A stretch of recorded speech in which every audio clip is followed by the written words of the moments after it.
Has a good cutback from him. He'll fire one, and that's going to go in!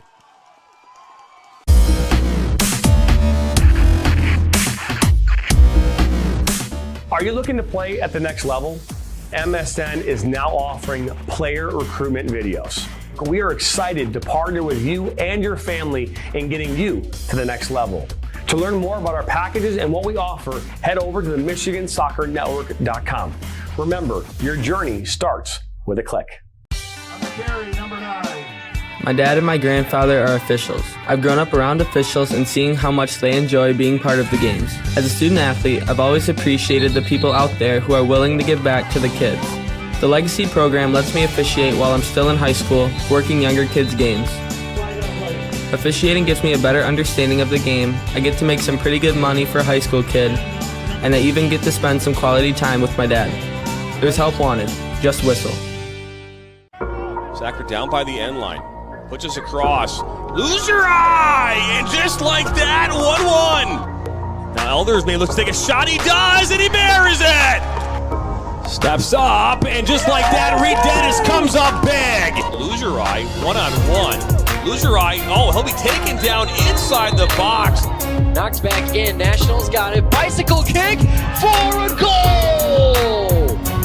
Now Sacker. Sacker into the 18. Sacker shot. That goes off the goalkeeper's glove into the net. 2-1 here in the 32nd. This one played in. That's a good ball, and that one goes in. And just like that, the Nationals now have a 1-0 lead. Walensky puts his far post, one-touch opportunity, and what a great goal that was! Joaquin Beatty of Ohio League. Look at that shot from Sevi Roy. My goodness, Sevi Roy with a left-footed banger.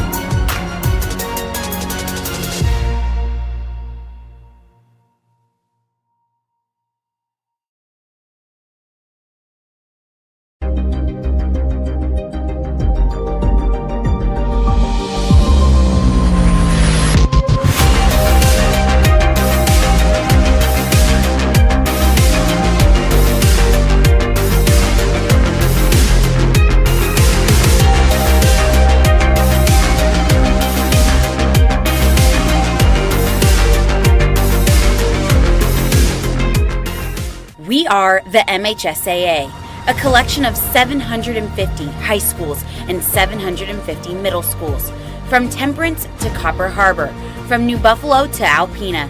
Each year, more than 250,000 students play one of our 28 sports. More than 1.5 million fans attend our postseason games. There are 30,000 coaches and 8,000 officials, not to mention all of the volunteers. The MHSAA believes in the 4 S's. School sports should be safe and kept in the appropriate scope. We believe nothing beats great sportsmanship, and that scholarship in the classroom is more important than excellence on the field or court. Most of all, we believe school sports should be fun.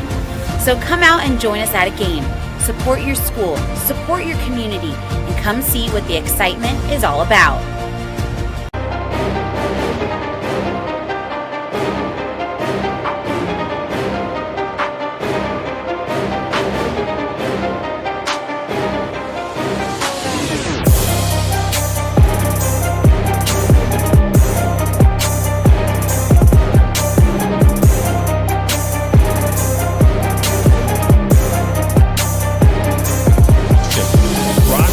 Northwestern is up from 12, now at 10.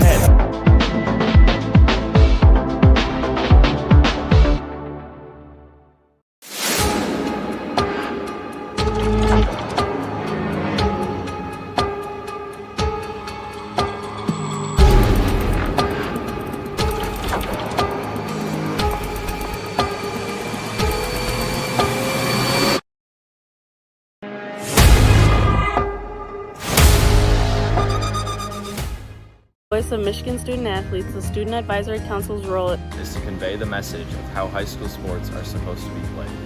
We were responsible for helping the MHSAA maintain a positive and healthy atmosphere in which interscholastic students can thrive. We believe athletes should be competitive, sportsmanlike, and excel academically.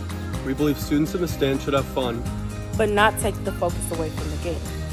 We believe coaches should act as teachers, helping student athletes develop while still keeping high school sports in perspective.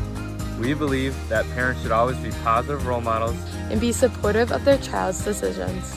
We believe officials commit their own time to high school sports.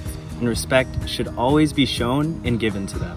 The most important goal for student athletes is to enjoy high school sports while maintaining a high level of respect for all those involved in the games. Enjoy the game.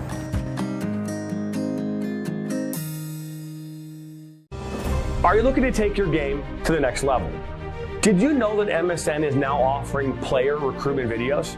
Our packages include a player profile where you show your preferred positions, the club, the league, or school that you play in, your current coach contact information, and more. The highlight videos could be self-submitted, 15 to 30 clips that will be put into a 3 to 7 minute long video. Video review of your Huddle, VO, or other platforms that you might have video on, as well as for an additional charge, MSN can come out and film games for you to create those clips. Our coach evaluation process, which is also an additional charge, where we have college coaches from various levels across the United States that will review your game film and provide feedback on how to improve that film, as well as also evaluating your play and what you can improve on. To learn more about our packages and what we offer, head over to the MichiganSoccerNetwork.com. Remember, your journey starts with a click.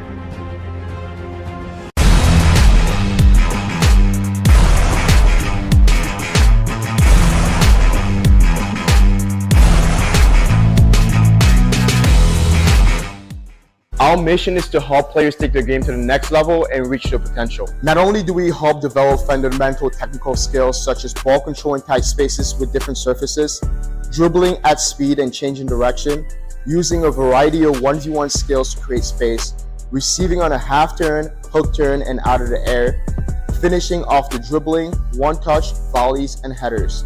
We help players get comfortable performing these skills at game speed, with pressure, and with both their dominant and non-dominant foot. In addition, we help players with their speed of play, awareness of space, defenders and teammates, and also dominate with their off-the-ball movement. We offer a variety of services such as one-on-ones, small groups, large groups, as well as team sessions. We have an experienced coaching staff that is professional, friendly, patient, while still holding players to high standards and holding them accountable. No matter what level you're at as a player, I'm confident we can help you get better. Over the past 3 years, we've built one of the best soccer-specific training facilities in the country and developed one of the most detail-oriented programs to help out players. Visit our website.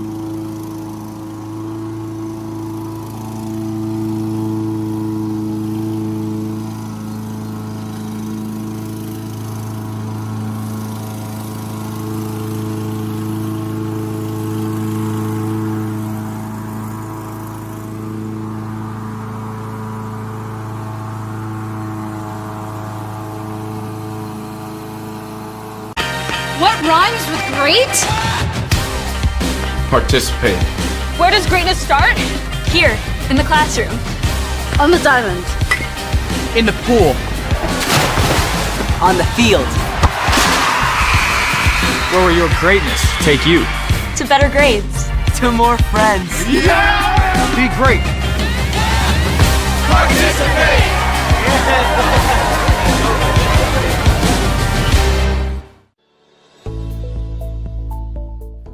Granite City Food and Brewery has 2 Michigan locations in Troy and Northville. Serves made-from-scratch food, brews in-house beer, and even has brunch every Sunday from 9 a.m. to 2 p.m. To learn more about their daily specials or to book a private party, visit gcfb.com. Make sure you head over to Granite City in Northville at the corner of 7 Mile and Haggerty, or the Troy location at 16 Mile and I-75. I'm a husband. I'm a father. I'm a sister. I'm a son. I'm a brother. I'm a daughter. I'm a sister. I'm a referee. I'm a referee. I am a referee. I'm a referee.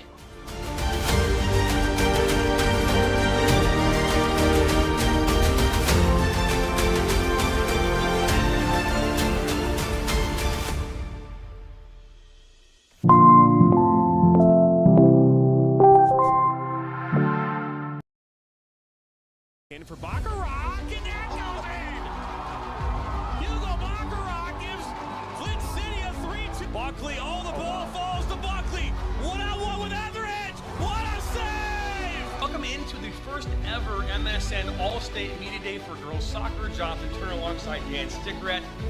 Ball comes in, a good hit! 1-0! Shot, another save from Etheridge!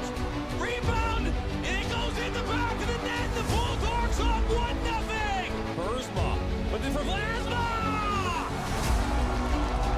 3-0! Stewart Heiss with a shot! Upper 90 and in!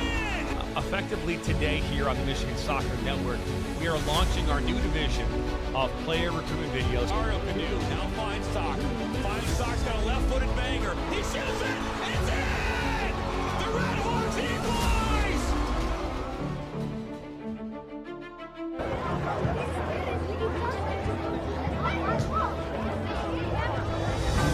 Ladies and gentlemen, it is rivalry night. Tonight is the reigning D1 state champion Troy Athens Redhawks hosting their crosstown rival, the Troy High Colts. And you're watching it all on the Michigan Soccer Network. My name is Giovanni Mosheri, and to my side is MSN News Director Dan Stickrat. Be sure to subscribe and follow MSN on all platforms. And Dan, this one comes early, and I couldn't wait for it. The rivalry game, the Battle of Troy, the City Cup, whatever you want to call it, it is here tonight.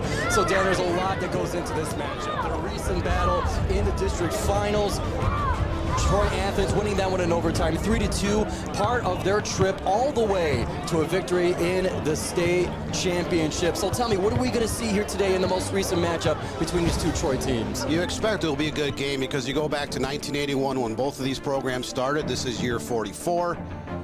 But it's rare that there's a blowout between these two teams in either boys soccer or girls soccer. There's been a couple anomalies along the line, but usually these games are close. Last year they opened up OAA Red Division play against each other over at Troy High. Athens won that game 3-1. It was called at halftime because we had some vicious storms flow through the entire Metro Detroit area. The game was official after about an hour and a half of waiting. And they met again in that district final last year down at Berkeley High School, and Troy Athens won that game in double overtime. That was one of 3 contests they had to go into overtime to advance to state finals. They were able to knock off Brighton 2-1 in the finals out at Grand Ledge near Lansing. That was November 4th of last year. So Athens is coming off another historic season. But Giovanni, they graduated 16 players. 4 or 5 of those kids are on college rosters now. So there is a pool of players that were back. There are 5 returning starters for the Redhawks.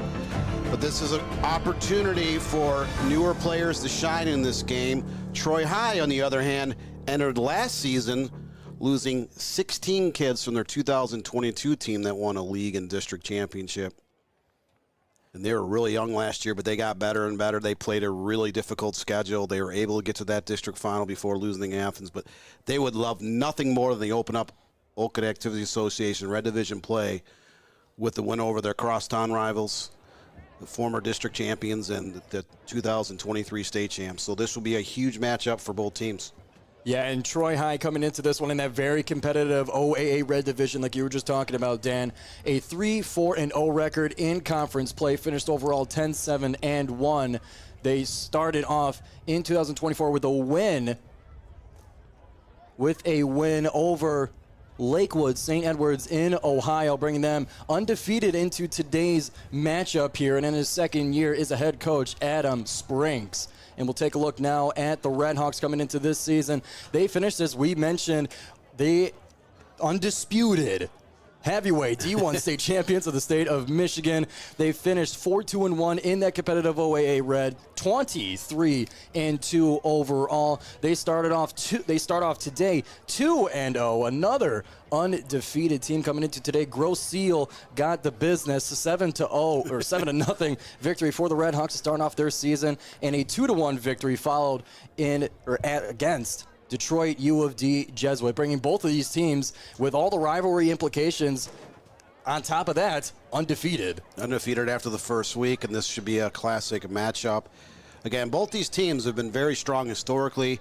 This is year 44 for the Troy schools in terms of having a varsity boys soccer program. And expectations are always high with these two teams. you could very well see both these teams in the top 15 rankings when they come out on Sunday night here on the Michigan Soccer Network. Those will be presented by the Michigan High School Soccer Coach Association each week for the next 8 weeks. But right now, they're both listed on the 20 teams to watch in Division I, and we expect that that will continue throughout the course of the fall of 2024. And be sure, if you want to tune in and see the top 15 teams of boys soccer in all 4 divisions, then tune in Sunday night. Myself and the newsman Dan Stickrat will be bringing you the Michigan High School Soccer Coaches Association top 15 rankings. So be sure to subscribe to the Michigan Soccer Network. Follow us on social media, all the places you can, to not miss out on the ranking show. Sunday night, 8 o'clock. And with that, we're going to take a break here. We'll bring you to kickoff for this rivalry match at Troy Athens High School. We'll be back right here on the Michigan Soccer Network. He'll cut it back on his left foot, and there goes in! Towards the 6, a one-time shot, and it's 2. Now one with Etheridge, what a save! One-time shot! My goodness! One finds his way to the back. Left-footed banger. He shoots it! It's in!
Welcome back in to the Michigan Soccer Network, getting you ready for kickoff here at Troy Athens High School for the City Cup matchup between Athens and Troy High. Giovanni Moscheri and Dan Stickrat on the call here today.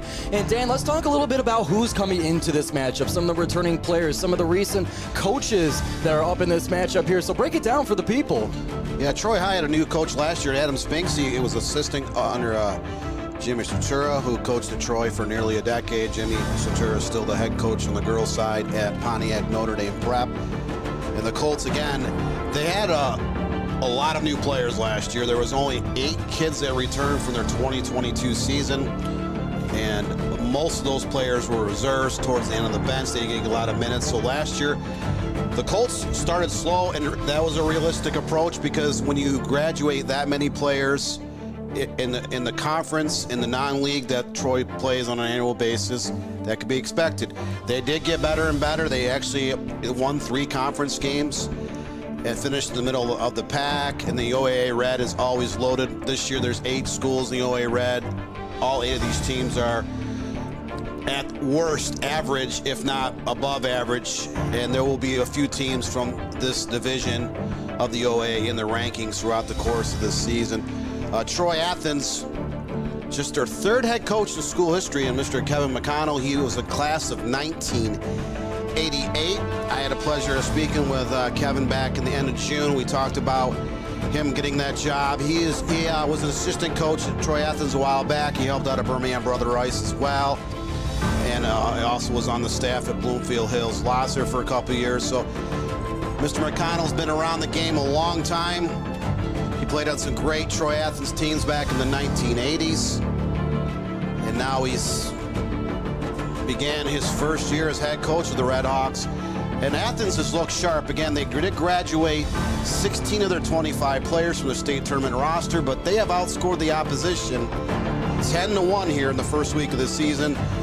They beat up Grove Seal, which is a Division III powerhouse, 7-1. You alluded to that before the break. And then they beat Detroit UD Jesuit 3-1 here earlier in the week. So great start by Troy Athens at Troy High.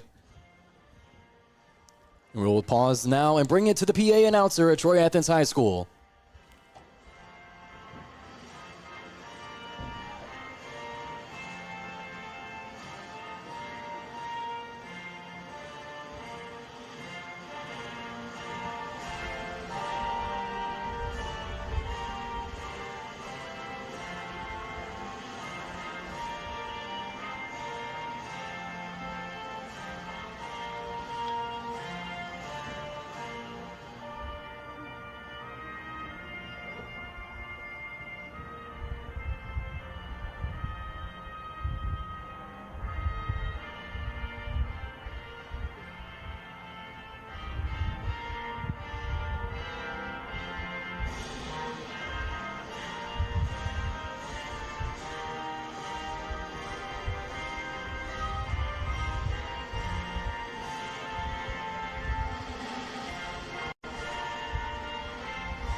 Meet the lineups for tonight's game.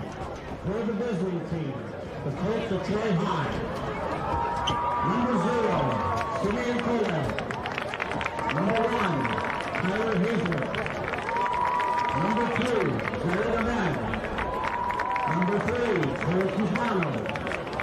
Number 4, Ryan Ahmed. Number 6, Brendan Stewart. Number 7, Graham Bowman. Number 8, Noel Camagunga. Number 9, Johnny Morrell. Number 10, Tracy Hines. Number 11, Nick Camagunga. Number 12, Amir Sandrock. Number 13, Blake Piper. Number 14, Mateo Coronado. Number 15, Leo Pinoza. Number 16, Jacob Liu. Number 17, Casey Newsom. Number 18, Santi Coronado. Number 19, Aiden Gannick.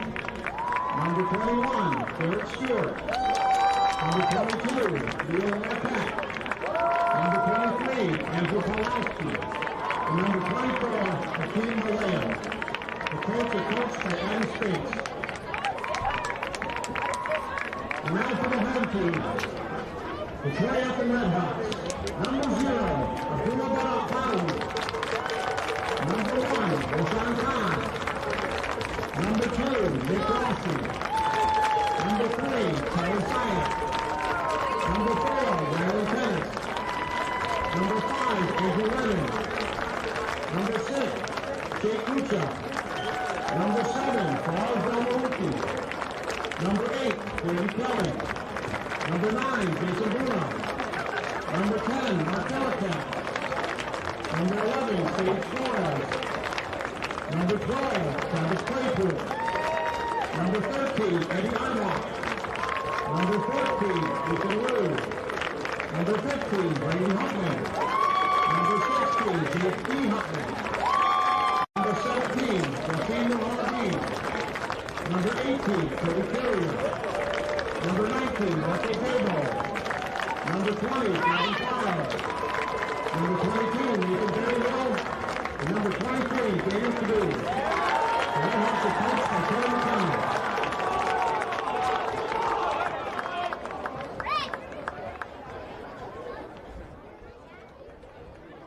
Thank you to our PA announcer at Troy Athens High School. We are moments away from kickoff in the City Cup matchup. Once again, Giovanni Moscheri alongside Dan Stickrat will be on the call for you today. MSN producer for tonight is Corey Bird. Camera operator is Jeff Tefen, and Ryan Gagnon is in the house in our Shelby Township studios. We appreciate you all tuning in. Be sure to subscribe on YouTube, on social media, wherever you find the Michigan Soccer Network. Be sure to follow, share, subscribe, whatever you could do to support us. Let your friends know that we're the place to be for all things soccer. as teams get their final huddle in. The last words of encouragement before battle begins. The Troy Athens Redhawks on your right in the appropriate red kits. The Troy High Colts off screen right now will be in the white kits.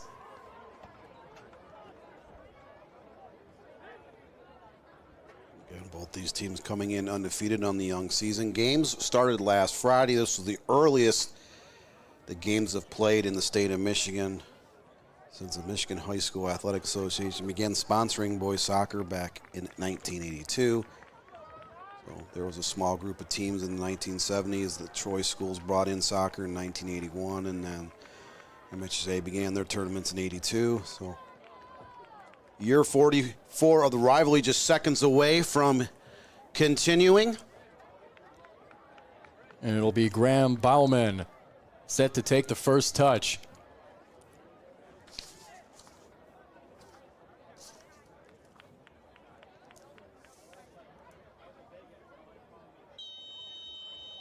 And we are underway here at Athens High School.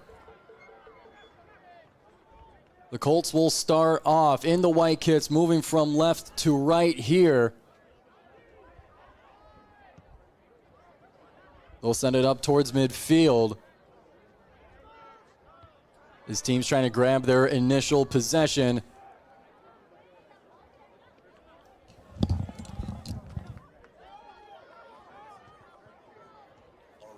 Battling on the close touchline there. That one will roll out.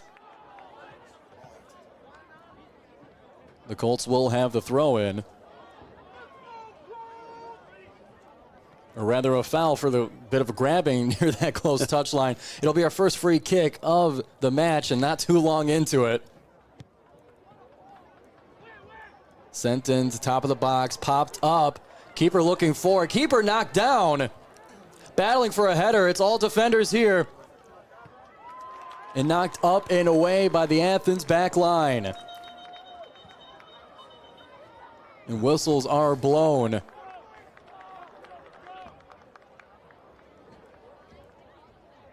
It looks like Roshan Khan in goal for the Redhawks. He was one of the backup goalkeepers last year. We have Adam Etheridge, who is now over at NCAA Division I Colgate University.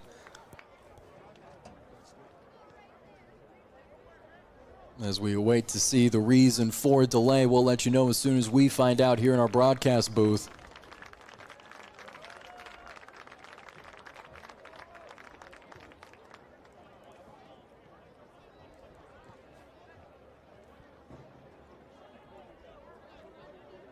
As it looks like a free kick is being readied.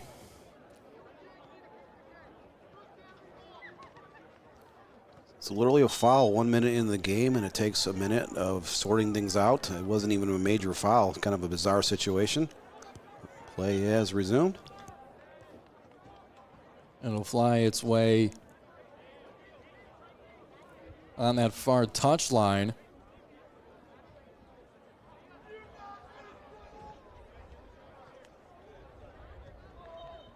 There's a throw-in for Athens assessed.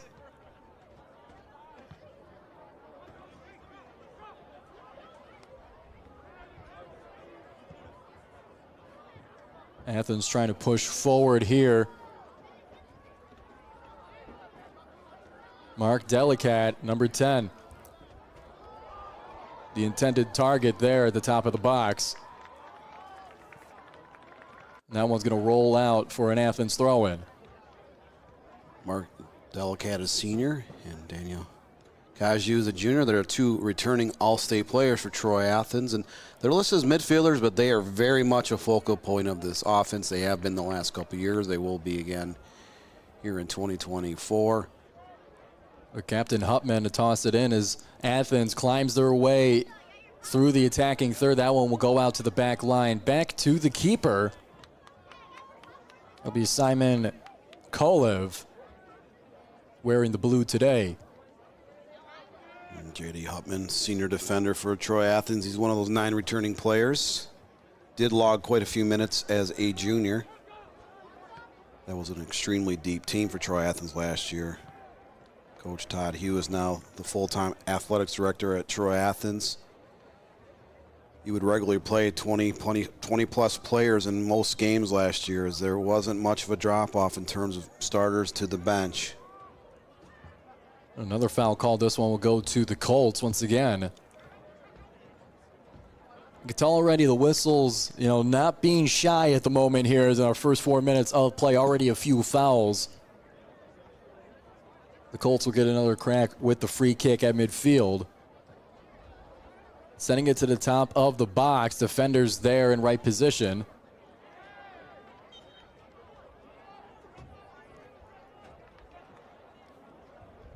As Athens is awarded another far side throw-in. Or whether that one's going to stay in play and be a free kick.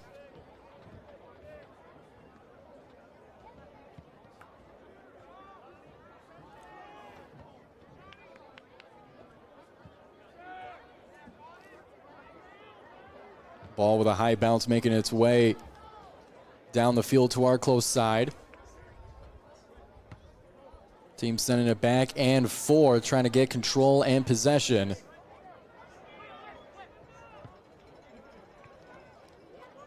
And the back and forth will result out of bounds on our close side. It'll be Kuzmano, Cole Kuzmano, number 3, to throw it in for the Colts. One of 2 Kuzmanos on the roster. Taking the shot early. Low into the keeper's left. Khan there in time for our first shot of today's match.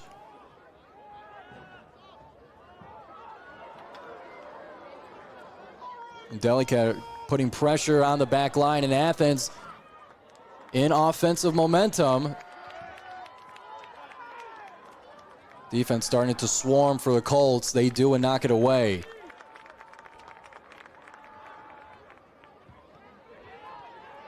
Athens will reset, sending this one back to Khan. And he'll send it up and away. Troy Athens has won 2 of the last 5 state titles. They were Division I state champs back in 2019. State runner-up in 2016. And back in 2013 and 2018, they were one of the best teams in the state. They were upset in the district finals in both of those years. It's a lot of history. Troy High has had a multitude of Final Four teams, but their last state championship in boys soccer was back in 2003. Troy beat Saline here. It was actually at Troy Athens High School. Troy High was able to win a state title in its hometown, but that was 21 years ago. Not enough forward on the pass there. Gives it back to the Redhawks. It's teams in the opening minutes here trying to get a feel for what they like to do and how to counter. Colts now with some fancy moves. It's Bauman letting it fly and rolling into the chest of the keeper, Khan.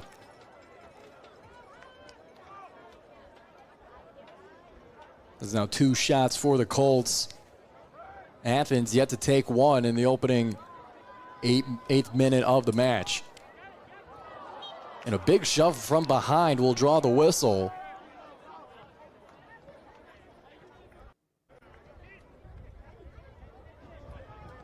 It'll be a free kick for the Redhawks on our close side. Mark Delicat, number 10, to take it. Delicat, the All-State second team player in 2023. He was, I believe, All-State honorable mention as a sophomore. He's had a great career for the Redhawks. Colts knocking it up and away at the top of the box. Athens will continue forward with that far side throw-in. Common sight so far in this match. With the great moves trying to weave through 3 defenders. Number 23, Kaidu rather.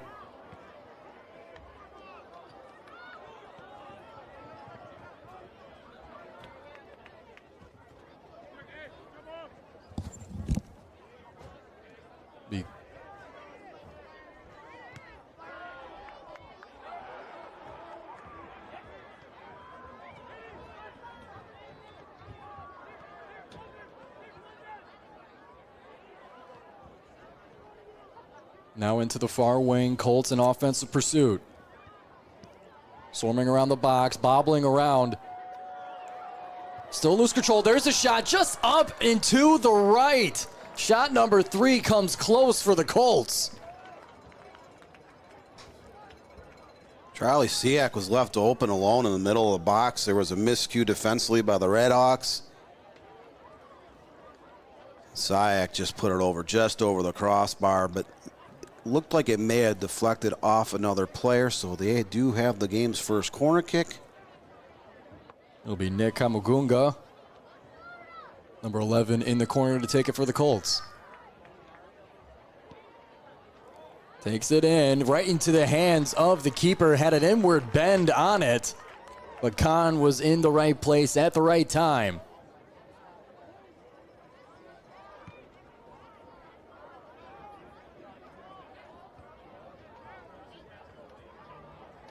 Nick Kamugunga, one of 2, or rather it was Nick Kamugunga, his brother Noah, on the roster as well for the Colts. One of many brothers, or at least shared last names, on the Colts roster.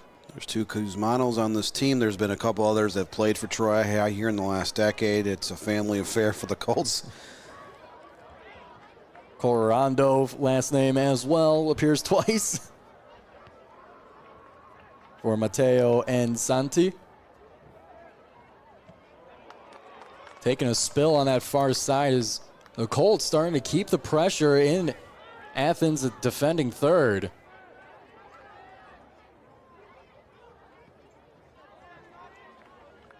Troy High does have a lot of starters or key reserves back. Nahul Laroquette, he's been on the varsity now for, I believe, 3 seasons. Johnny Worrell and Clay Kuzmano started most of the games last year, so Troy, again, rebuilt a little bit last year at the beginning of the season, but they did pick up the pace. They were not the same team in mid-October as they were back last August. And they gave the Redhawks quite a scare in that district final.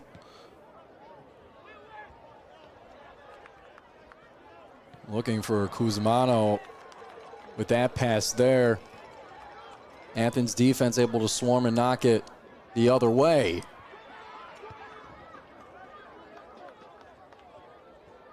Redhawks are trying to find some space. Some big aggression at midfield will dispossess the Redhawk. The Colts pick their spot, sending it forward. Rushing for one-on-one with the keeper. Over and in for the Colts. Ethan Liu just was wide open just down the left side. Snuck past a pair of defenders, chips it over Khan into the back of the net, so an early 1-0 advantage for the Colts, who are trying to avenge those 2 losses to Athens during the 2023 season. In the driver's seat early with a 1-0 advantage.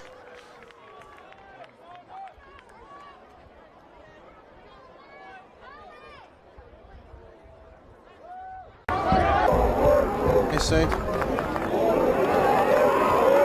Take a look at the replay here. Mateo Coronado knocking it up and out of reach of the keeper to start things off in the 13th minute for the Troy High Colts. And the Redhawks looking for an early counter.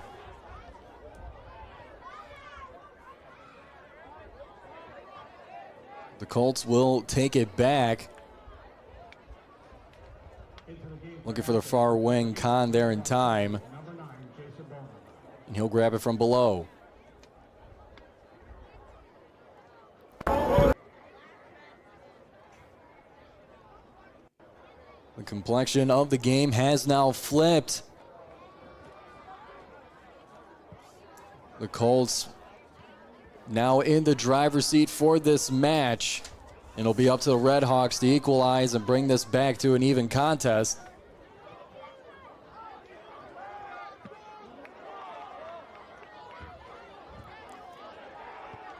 The Redhawk is swarmed. Kaju drawing much attention from the defense on that close side. The Redhawks will continue to travel down the field out of bounds. It'll stick with the red. Gavin Farrow with the throw in, number 20.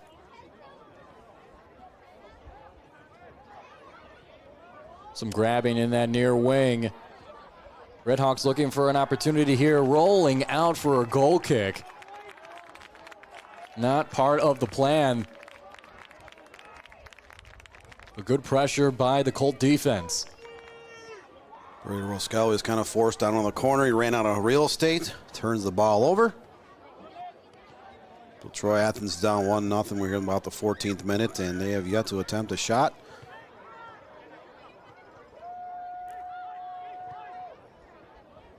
You could tell already a little extra grabbing in this matchup here. These teams know that this is a rivalry game. This one knocked into the box. One header, one touch, and to the back of the net. Nick Kamugunga making it an early 2-0 lead for the Troy High Colts. Let's take a look at that one again. Feeding it in, just a one-touch header, hitting the bottom of the crossbar and still making its way forward. And Nick grabbing hold of the ball and letting it loose. Perfectly served ball into the box.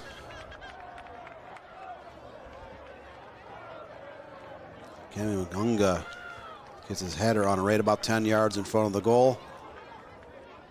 So 4 shots, 3 on frame, 2 goals, back-to-back style, and Troy Colts off to a great start here against rival Troy Athens. Athens has to make some moves now. There's a lot of game left to play, and they're looking to get the shot off early. Their first one will go to the left, their first shot of today's match. That one looked like it deflected off a defender as well, so the Redhawks set up with a corner kick, trying to cut into that deficit. They're down 2-0 here inside the first 15 minutes of play. This is not how Kevin McDonald envisioned a rivalry game with his new squad. Raskelli to take the kick.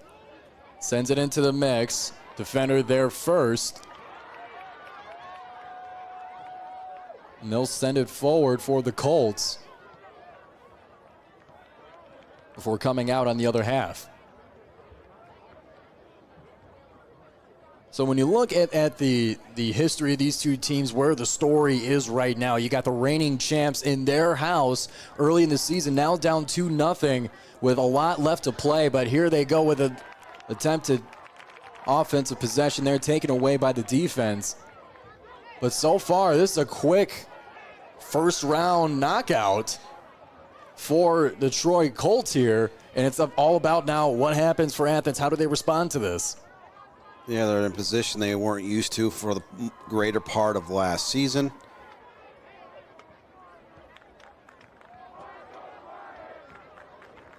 That's kind of a mental thing. You can early in the year you can kind of learn from this. Okay, test your mettle. How do you respond from giving up 2 goals? Obviously, you have to tighten down on defense because the Redhawks have already left some players wide open inside the box, but you have to approach the final 65 minutes in chains where, okay, what do we do to get back in this game?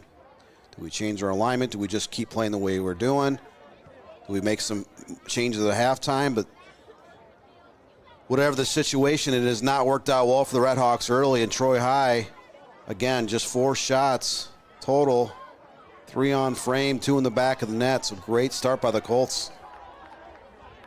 Fighting for it now in that near wing. Athens starting to put on and turn on the heat. Farrow with the throw in. He'll get it back. He'll get another chance at it. Gavin Farrow, the junior defender for the Redhawks.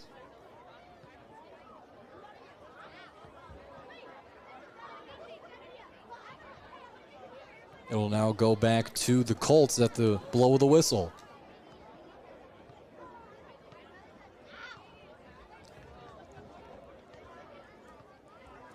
Hazlett ready to take it. Tyler Aylett is a first-year starter. For Troy? Or rather, that was Simone Kalev, keeper for Troy in the blue today.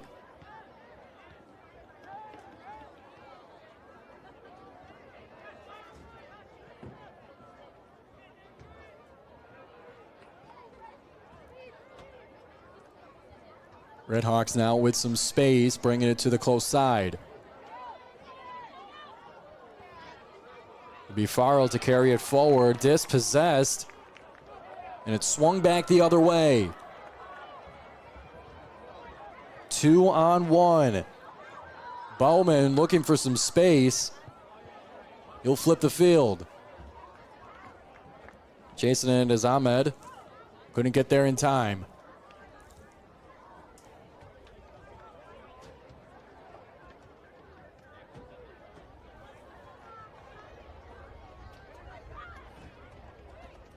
Athens scanning the field. They'll flip it back. Trying to pick their spots carefully now.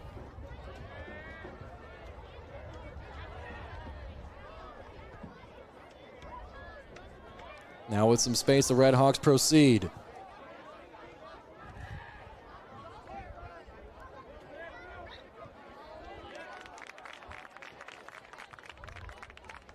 Knocked away on the close side. Off the touch of the white kid, it'll go back to the red. Oh, and a big piece of contact. And the frustration spilling over with this rivalry match here. Teammates getting involved. Jason Bono took a cleat into the face. A few seconds later, players from both sides and a little bit of shoving here. On the west side of the field, so free kick coming up for Athens. That was definitely a dangerous play against the Colts. Worthy of the whistle for sure. So Troy Athens set up about just under 30 yards out on the left side. Great opportunity to get this into the middle of the box to see if they can get a shot off. It'll be Brady Raskelli to take that shot, or at least send it into the box. So continued conversation by the referee.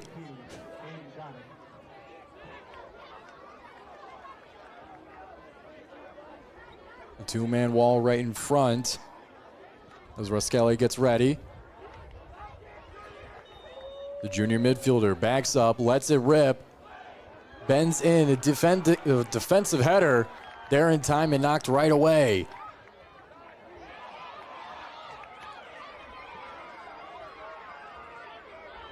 Colts so far in the driver's seat in the opening 20 minutes.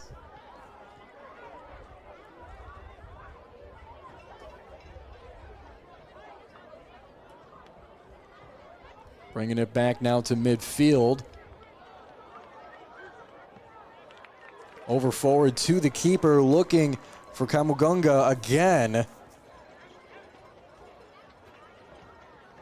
Nick Kamugunga had the second goal only a few minutes prior on a very similar play, sending it in one-on-one with the keeper. Kamugunga won the header on that time he scored the goal, bouncing off the bottom of the crossbar for goal number 2. Athens now sending it in near wing. Looking for a spot, trying to shake the defender. Feet swept away. And Troy Athens will be awarded a free kick for it. So this is the third time that Troy Athens had a set piece within 30 yards of the goal. They've been unable to get a shot off in either of these free kicks. So Raskelli once again looking to get it himself. Keeper there in time. Kalev collects it.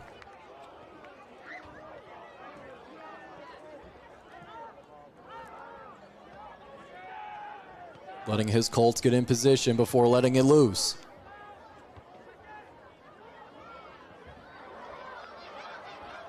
Breaks forward here, defender there in time. With a little bit of wrestling. And a penalty kick now being awarded to the Redhawks for the aggression in the box. Looked like he was a good yard and a half inside the box. The referee has jogged over. He has pointed to the spot. So grand opportunity coming off for Troy Athens, down 2-0 early. As you have a few players from Troy arguing with the official. But when in soccer, once a call has been made, have you ever seen officials say, you know, I agree with you, no foul? We're still waiting for it. Let's take a look at the infraction again. Little wrestling before they got into the 18 there, at least from our viewpoint. Taking a spill well into the 18, drawing the referee's attention. Yeah, the ball looked like it was pretty much right on the 18, so that could have gone either way. Delicat takes it up and above. He'll get the rebound and knock it back in.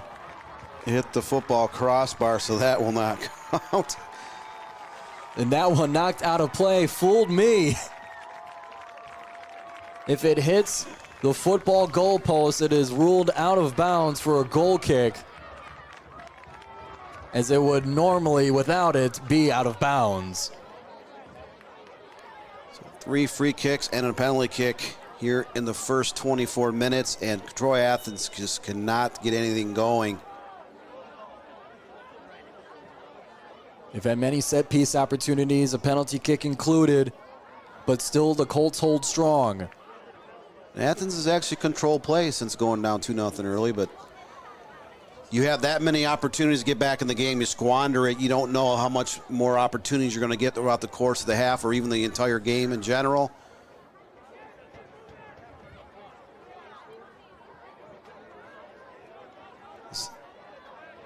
Soccer, as you all know, is truly, it boils down to a game of finishing. You can outshoot a team 33-2 and have 25 shots on frame. You could have 11 corner kicks. But if you cannot finish, chances are you're going to either tie or lose that game. And we got some frustration here. Knocking the ball out of the keeper's hands and in motion of throwing it. First time I've seen that one, Dan.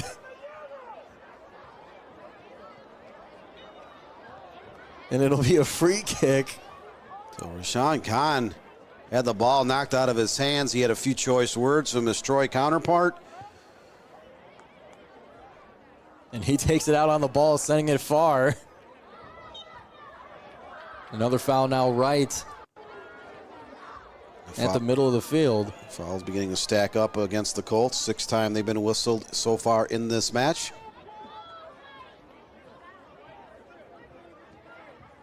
Open space closing in. They'll flip the field. Sending it into the mix, right to the hands of the keeper.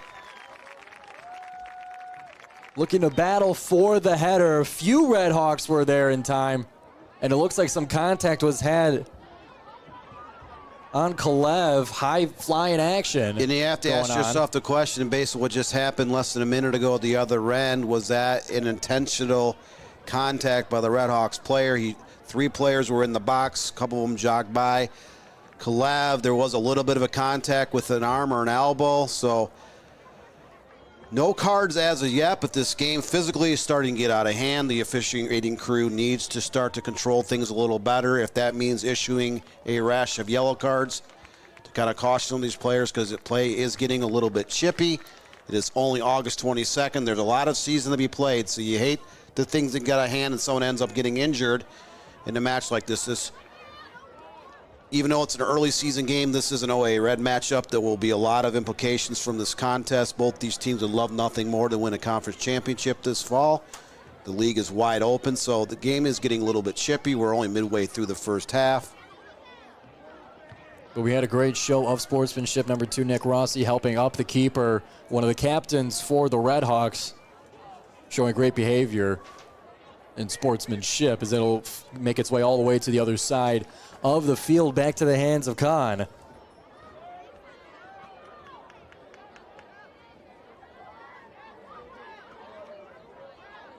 Like you were saying, Dan, getting very chippy early in this match. And you got to imagine a lot of these fouls might start to stack up, start to build up, and the referees are going to have to start enforcing cards to make sure that it stays in check. We might see that later in this match, but another foul called here on the 20-yard line. So 9 fouls already called in this match, 7 against Troy, 2 against Troy Athens. This is yet another set piece within 30 yards of the goal. It'll be Rylan Tenese, number 4 for the Red Hawks. He'll be taking it on the far side.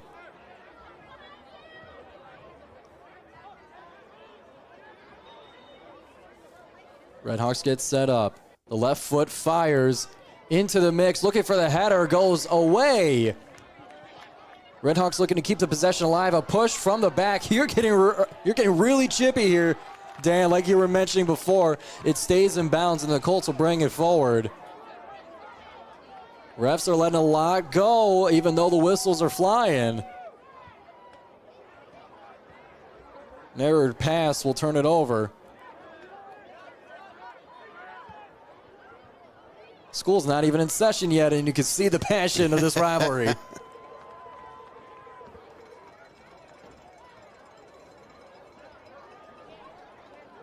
You know, you expect a little bit of physicality when rivalries played. I grew up in this area. I played in many Rochester-Adams matchup when I was a kid. My older brother did as well. You knew the rival. You were friends with a lot of those guys until that kickoff started and you hated them for 2 hours, then you were friends with them again. But again, you don't want things to get out of hand in terms of too many fouls. You know, someone gets bladed from behind and someone turns around, throws a punch, and then there's a melee. In boys soccer, I've seen it time and time again over the last 40-plus years. You do not want anything like that to accelerate into a brawl or, you know, a fist fight or something on the pitch. But so far, we've played close to 30 minutes, and there's been a lot of fouls and a lot of elbows and shoves, and I'm sure a few choice words down on the field as well. No doubt about it. And you got to imagine it's a challenge for the referees as to how they're going to officiate this game because of that understood, you know, physicality that's going to come with this. But how do you know what's too far, when to blow the whistle? That becomes a very delicate balance that they have to do, all while trying to control the temperaments here. The Red Hawks now pursuing on offense, defense crowding the Red Kits, and it will go back to the white. Kamugunga on the far side. Brains it to Bowman. Trying to find the ball. Yeah, and that was ironic because the Troy Athens player was laying on the ground. His arm was clearly touching that ball for 3 or 4 seconds. It was inside the box. The referee did not call anything either way. Would you call that a turtle shell technique? What would you call that? I don't know, but yeah, turtle shell would be fitting. But for now, the Red Hawks trying to get it out of their defensive third. Plenty of white kits surrounding. They'll decide to flip it. Faro able to keep it in, but too much pace on it will send it the other way.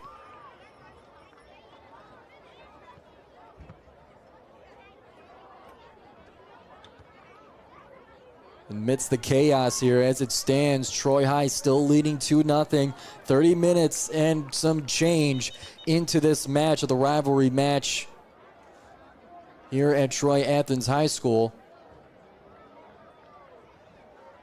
An injury off camera. Looks like one of the either center backs or marking backs for Troy Athens is down the ground. I cannot catch a jersey number right now, but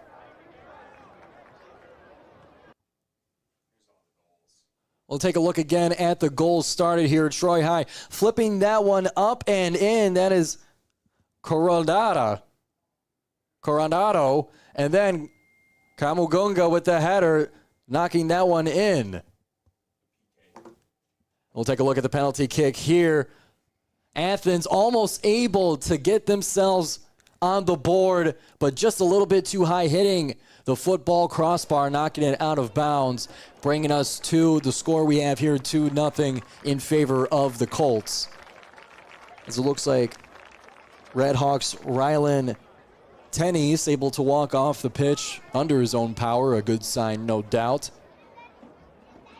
You know, Mardell Cat was Mr. Reliability the last couple of years ago. He misfired on a penalty kick. He may not get another chance like that in this contest.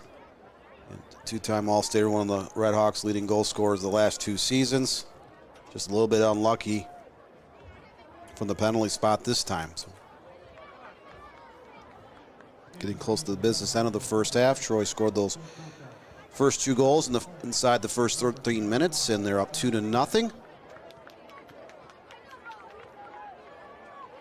The Colts have actually outshot Troy Athens 4-2 and 3-0 on frame, but Athens had more of the, carrying the play more here in the first half. They've had several set pieces within close distance. I also saw that misfire on the penalty kick here during the replay just a moment ago. And after some substitutions, we resume action.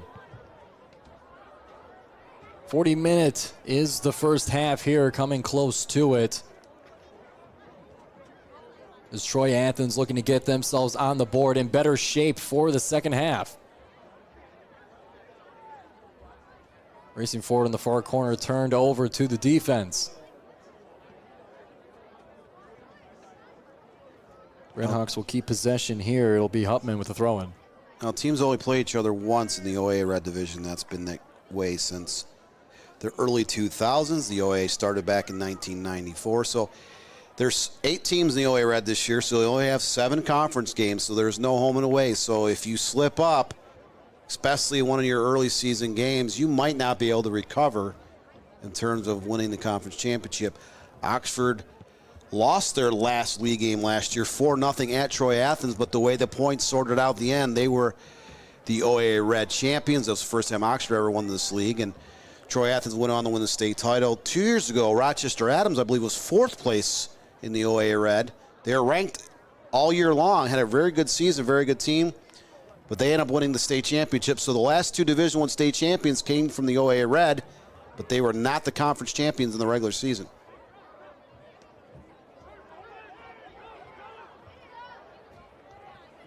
Athens now on the close side. They'll have the last touch of it, giving it back to the Colts. A lot of rivalry games across the state here in the first week. Last night we saw Salem beat Canton 3-2. The Rocks were in the Final Four 2 years ago before they lost to Rochester Adams. That game was actually played right here at Troy Athens. Salem was up 3-0 in that game before they gave up 2 late goals inside the final 10 minutes. This Canton made it close. Athens now with some forward momentum in the attacking third, trying to keep possession.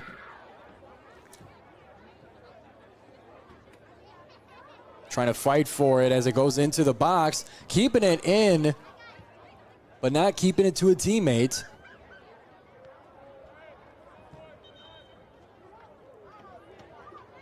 And Dan, some of the early games that we've called so far, I recall Brother Rice and Seaholm having a fantastic home crowd there for Brother Rice, as that student section typically does go nuts here. You got to imagine in this rivalry game here, if it was in school session, you got to imagine those seats would be filled with screaming fans, amplifying the rivalry that we see here. Yeah, but it seems like we got plenty of it on the field. And that was another rivalry game, in Birmingham Brother Rice, Birmingham Seaholm, Birmingham Groves. One of those teams, meet up in a non-leaguer or a district game.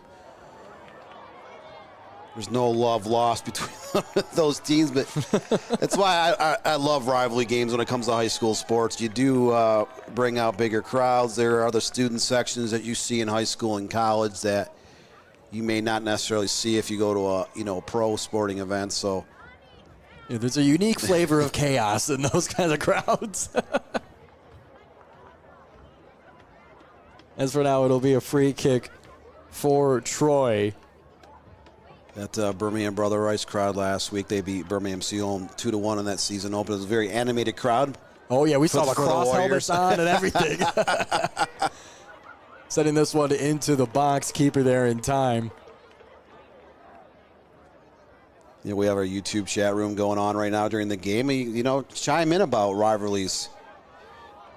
Obviously, you're at our Troy Athens game. Maybe you're a parent who grew up in another district across the state of Michigan. Maybe you were actually an athlete and played in rivalry games. There's so many just here in the Metro Detroit area, let alone the entire state. You can go all the way around the mitten, and you can look for great inter-district rivalries, or, you know, neighboring towns that will square off once or twice a year. They're always great matches. There's so many of them out there. Can't even begin to list. I mean, you mentioned Salem, Canton last night. You can go up north, Traverse City Central, Traverse City West. You go out to the west side of the state. There's a lot of schools in Grand Rapids, all within their 10, 15-minute drive of each other. Those teams know each other well. You can have multiple rivalry games in the same league at this, you know, back to back to back, never having to leave the borders of Grand Rapids. So there is a lot of great rivalries around the state. We're hoping to get involved in as many as possible over here the next couple months. To make sure you stay involved in whatever rivalry game comes next here in the Michigan Soccer Network, be sure to subscribe right here on YouTube where you are watching. Follow us on Twitter, Instagram, wherever else you find your Michigan Soccer Network. Follow us and let your friends know that this is the place to be for all things soccer. Final few minutes here of the first half. We go to 40. As the Redhawks looking to get themselves on the board. Now chasing it in the corner, trying to get a little more comfortable positioning going into the second half here. But so far, the Colts are not making it easy. Into the game for the Redhawks, number 4, Rylan Tennis. Into the game for the Colts, number 14, Mikhail Coronado.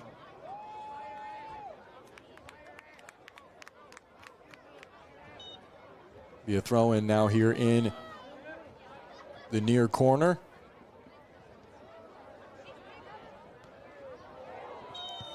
Taking a spill on that 15-yard line, grabbing the referee's attention.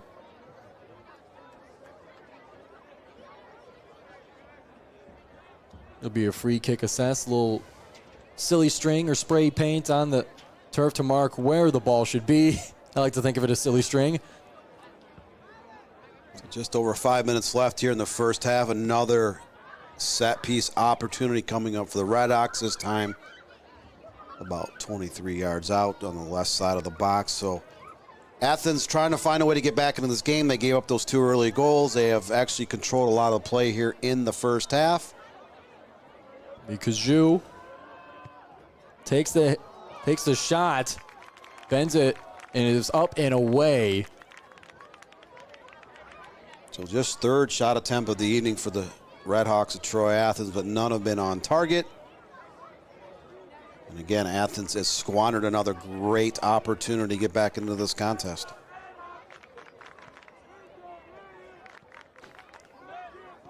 Kolev getting ready for the goal kick. He's been launching them all day long. He'll give it back to the Redhawks. With some momentum, they enter the box. It'll be knocked away on their back line, giving them a corner kick.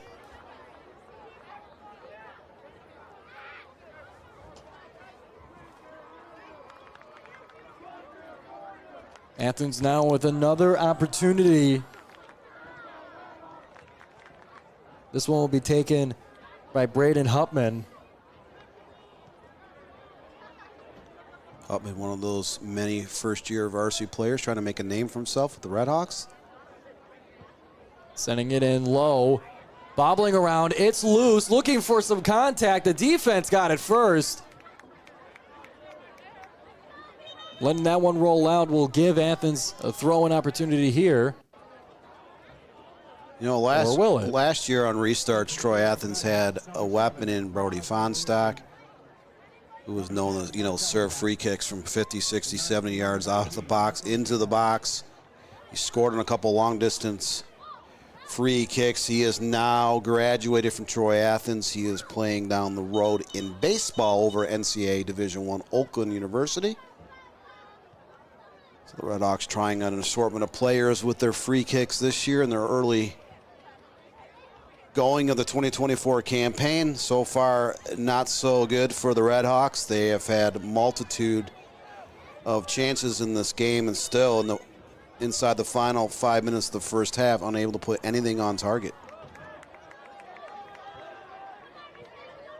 Ethan Liu keeping it in play until it's knocked away.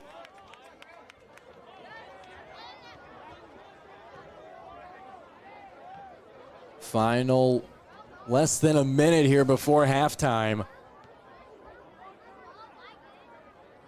The Colts will flip the field after it felt very crowded on that close touch line. A heavy touch will send it to the Red Hawks. With some speed, trying to cut through the middle of the field. Defender there, Johnny Worrell, with some extra contact, giving the Red Hawks another nearby free kick. 10th foul against the Colts, and again, I've talked about this throughout the course of the first half. Troy keeps setting the table up for Troy Athens with free kicks inside 30, 35 yards, multitude inside 20.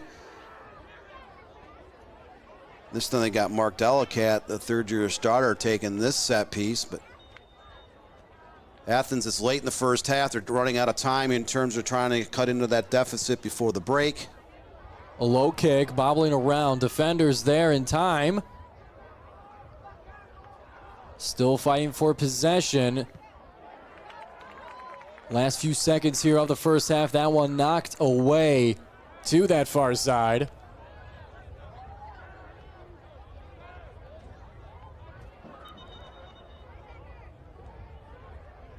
And the throw-in will be sent back a little bit farther for the Red Hawks.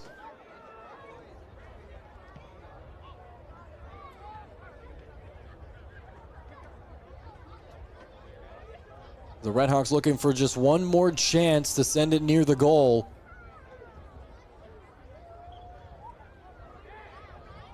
Able to weave through with some passing. Too many defenders at midfield.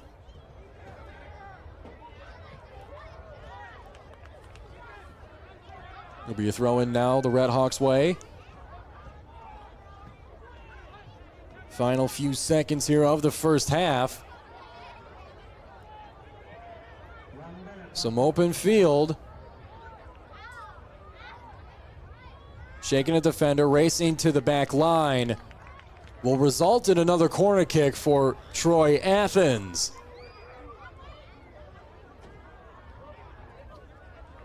So kind of a hurry-up job for the Red Hawks as the first half is almost complete.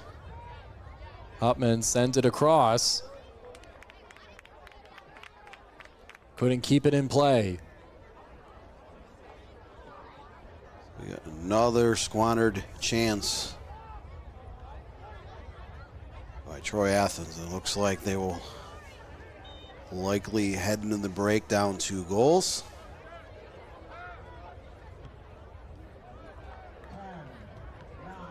Launching it to the logo. Red Hawks with some speed there, knocked down. And the halftime whistle blows. We remain at the score. You see here Troy High holding on to their 2-0 lead over former reigning D1 state champion Troy Athens in their house. Dan, this has been a bit of an aggressive first half, but so far the Colts are up 2. Yeah, they had 2 great opportunities. All 4 of their shot attempts came in the first 15 minutes of play. 3 of those are on frame. The last 2, they were able to convert. Twice the ball was served in the box. A player ran onto it. They were able to either head it home or volley it in. And the marking by Troy Athens' back 4 was not solid in the first 15 minutes. They did settle down. Athens controlled the play throughout most of the first half. 3 corner kicks, 5 set pieces within 30 yards of the goal, and a penalty kick that was missed. So Athens goes in the breakdown 2-0. They're asking themselves, what do we need to do differently? But quite frankly, I think the answer you could see on your screens. You have that many chances, you simply have to put things on target. You have to be able to find a way to capitalize on Troy's miscues. No doubt here. It's been an exciting first half so far. Appreciate you sticking around here. Stick around further for the second half as we'll see if the Red Hawks can get back into this game here or will the Colts go away with revenge. We'll be right back here on the Michigan Soccer Network.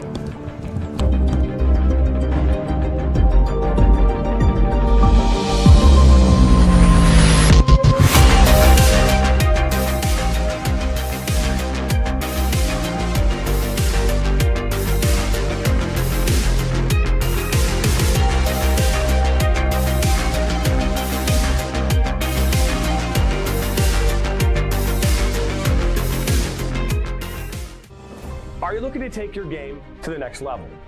Did you know that MSN is now offering player recruitment videos?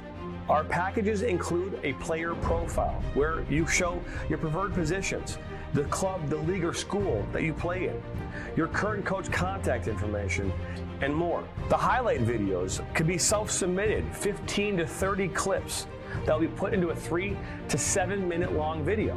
Video review of your Huddle, VO, or other platforms that you might have video on, as well as for an additional charge, MSN can come out and film games for you to create those clips.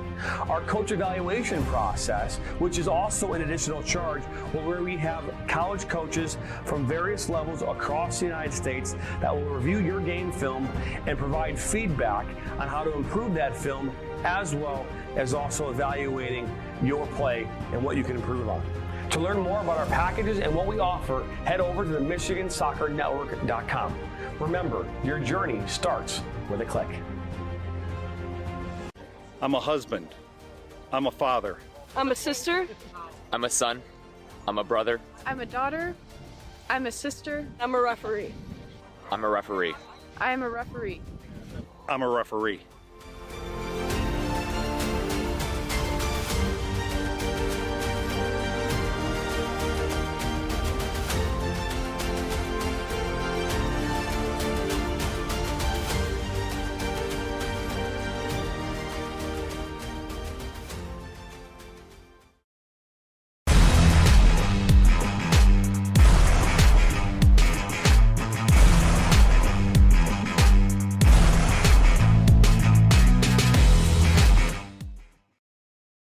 Now Worrell has a good cutback from him. He'll fire one, and that's going to go in!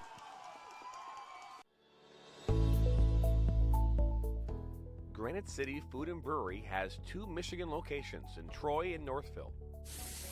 Serves made-from-scratch food, brews in-house beer, and even has brunch every Sunday from 9 a.m. to 2 p.m. To learn more about their daily specials or to book a private party, visit gcfb.com.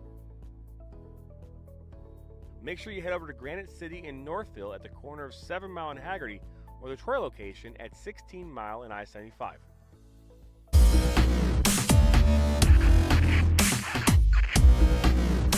Are you looking to play at the next level? MSN is now offering player recruitment videos. We are excited to partner with you and your family in getting you to the next level. To learn more about our packages and what we offer, head over to the MichiganSoccerNetwork.com. Remember, your journey starts with a click.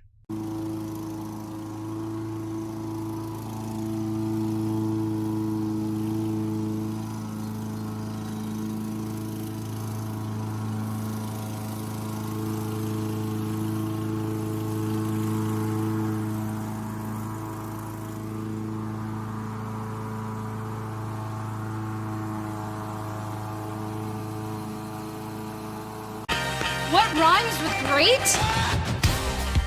Participate. Where does greatness start? Here, in the classroom. On the diamond. In the pool.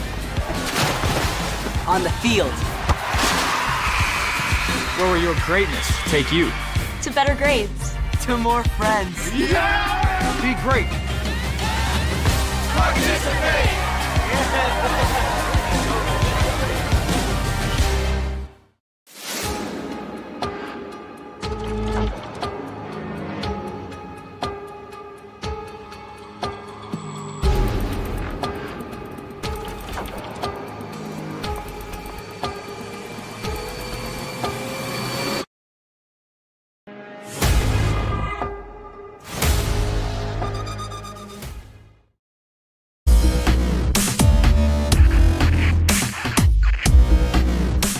Are you looking to play at the next level?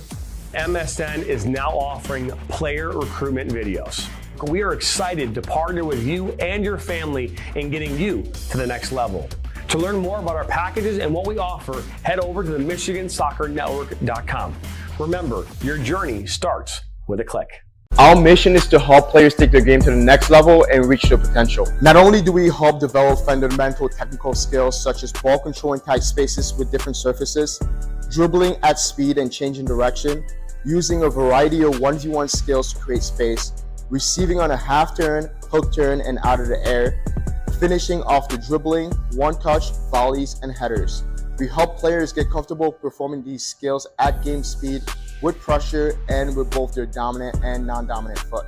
In addition, we help players with their speed of play, awareness of space, defenders, and teammates, and also dominate with our off-the-ball movement. We offer a variety of services such as one-on-ones, small groups, large groups, as well as team sessions. We have an experienced coaching staff that is professional, friendly, patient, while still holding players to high standards and holding them accountable. No matter what level you're at as a player, I'm confident we can help you get better. Over the past 3 years, we've built one of the best soccer-specific training facilities in the country and developed one of the most detail-oriented programs to help out players. Visit our website.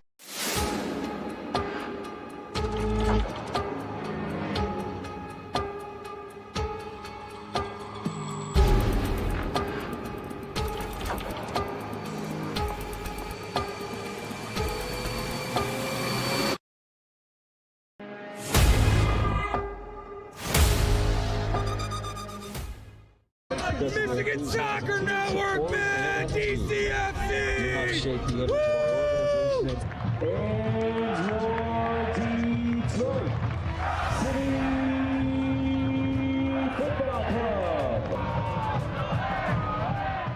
The sights, the sounds of historic Keyworth Stadium.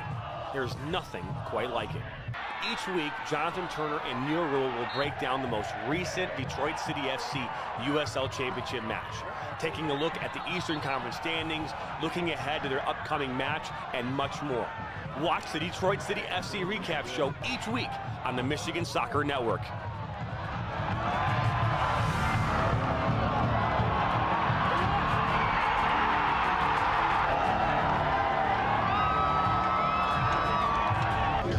Let's go City on the Michigan Soccer Network. You are watching the Michigan Soccer Network. Come on, City.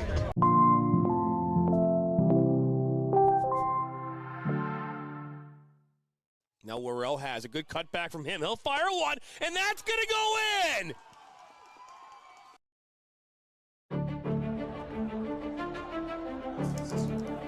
Welcome back, everybody, to Troy Athens High School for rivalry night between Troy Athens Redhawks and the Troy High Colts. And as you can see on your screen here, early in the first half, Troy High got not one but two goals within a minute of each other to give themselves the lead that you see. Athens had a chance, many chances, to get back into this one, but we stand with the Colts up 2-0. You look at all the stats, and you go up and down that list, you would think Troy Athens would have the lead where it matters most. Troy High has that lead up on the scoreboard 2-0. I mean, but Athens they've had 5 set pieces within 30 yards, plus a penalty kick.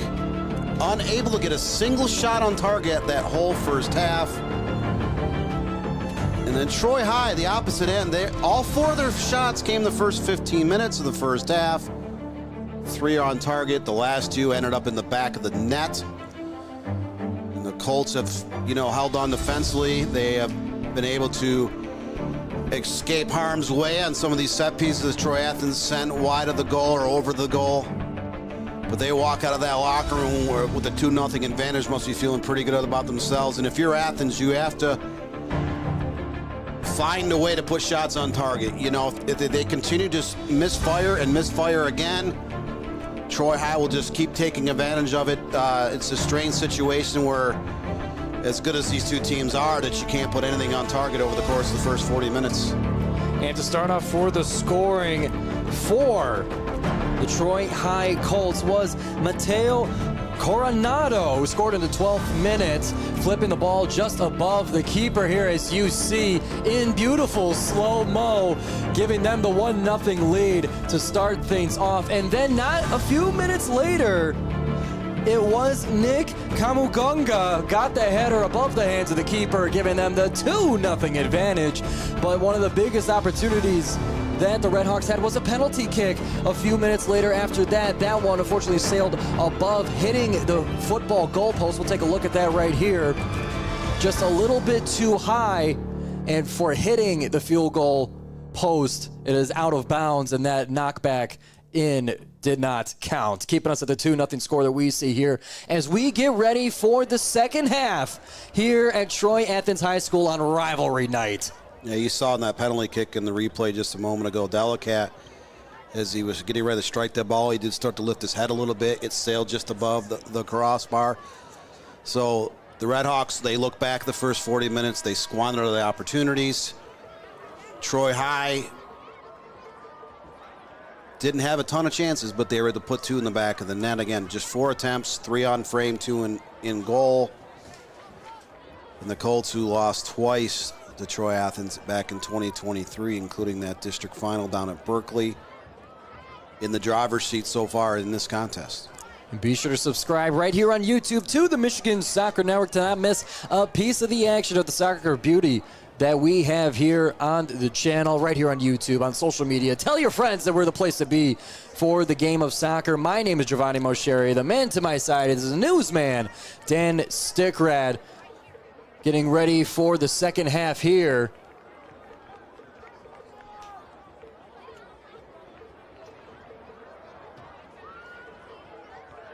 Getting ready for the first touch is Mark Delicat at center field here on the Red Hawk logo. And be sure to tune in Sunday night as myself and the newsman Dan Stickrad will break down the top 15 teams in each division of boys soccer from the Michigan High School Soccer Coaches Association. That's Sunday night, 8 o'clock. Be sure to subscribe to not miss that as the second half is underway here at Troy Athens.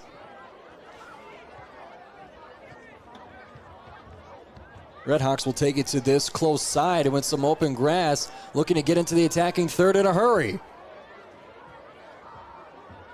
With some options, defenders crowd towards the top of the arc. A foul already called, and now a yellow card appears.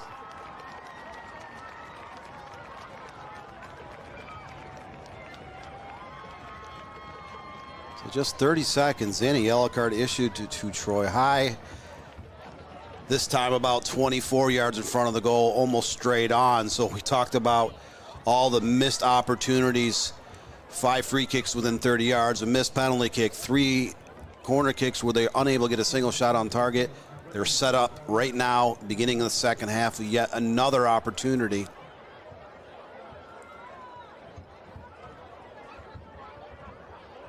You hate to say this is a must situation for a team, but you're down 2-0. From the confidence standpoint of getting back into this game, Athens has got to at least get something on frame because, hey, the ball's deflected by a goalie. It's headed off a defender. You know, sometimes a curling free kick can skip off a defender's leg into the back of the goal. So lots can happen on set pieces. Redhawks getting ready to take this one. Is the second half going to be different? Takes the shot. That one low, and that's going to go in to get the Athens Redhawks back on the board. What a difference a halftime makes. Troy Athens at home on rivalry night cuts it down to 1 to start off the second half.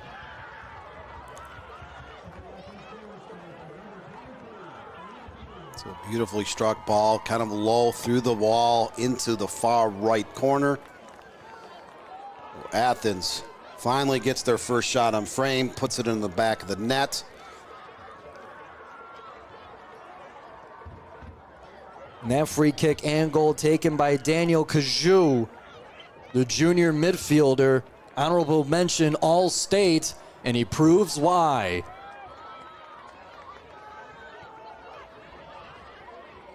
Kajua, standout midfielder in his age group with the Nationals at the ECNL boys level.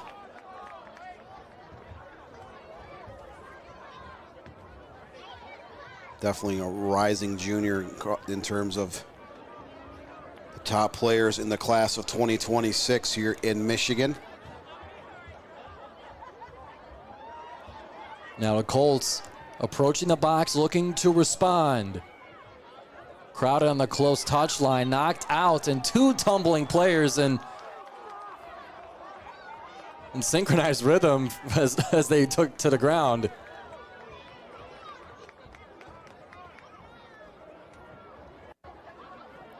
It'll be a throw-in right at midfield. Ahmed to take it for the Colts.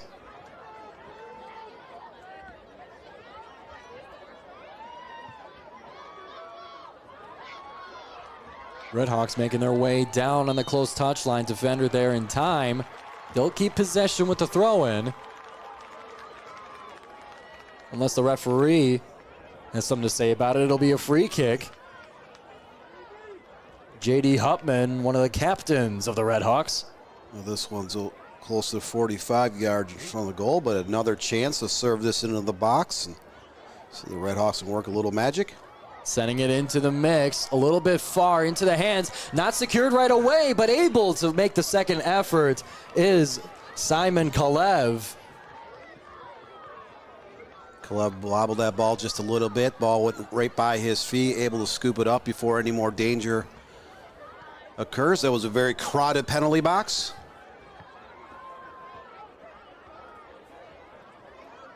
And as the ball awaits its return to earth,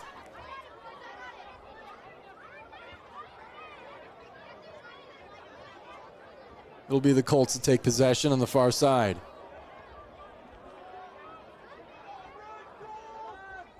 Coronado trying to chase it before getting to the back line. It rolls.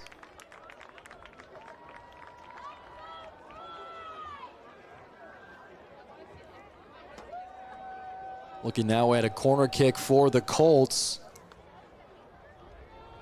This will be just their second corner kick of the evening. They did have one in the opening minutes of the first half. It'll be Nick Kamugunga, one of the goal scorers for the Colts, getting ready to take the corner kick. He had the second goal in the 15th minute with the header. Sends it into the mix, right to the chest of the keeper as Khan holds strong. Khan came off his line about the 6-yard mark to corral that before anything more happened.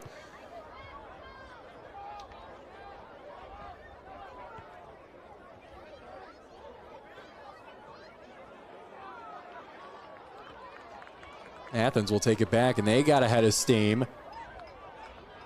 An open option to the outside. They take it, looking to continue forward. A few moves to shake a defender. Now into the box. Redhawks looking for it. Colts will knock it away and continue to do so. A whistle blown. Another yellow card given out, this time I believe to Athens.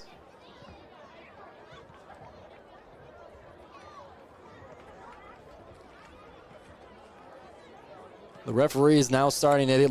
They let a lot go, Dan, in the first half, understanding that there's a big rivalry aspect to this and teams are going to get physical, but referees now are taking the stance of, okay, we're going to start yellowing some of these players to make sure this doesn't go overboard. Thus, it'll be a free kick for the Colts. They take it and send it deep. Keeper there. That was Johnny Worrell on the free kick, able to serve that to just inside the box. Dispossessed, and the Colts got it back. Kamugunga still with it. Amidst defenders, they take it away.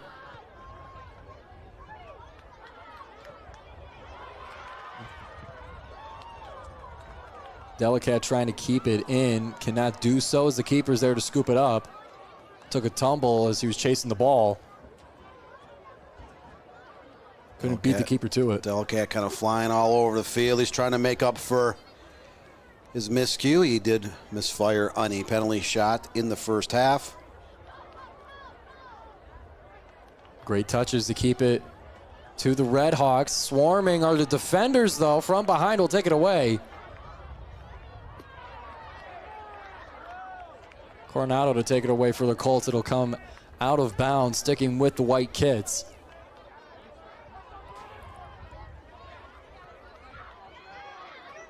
Still fighting for the Red Hawks. Still undecided who has it. Exchange of possessions, bumping of the shoulders. Starting to see some of that contact back. Referee didn't like the way that looked.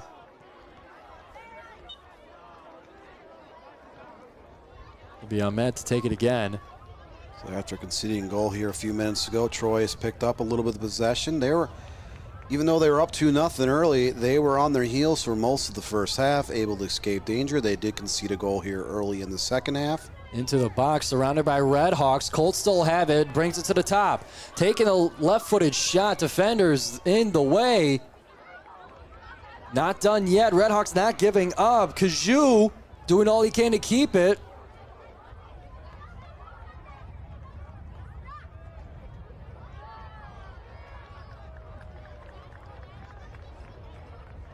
Colts had a great chance there in the box. Got very crowded very quickly. The Colts will look to try again, bringing it forward.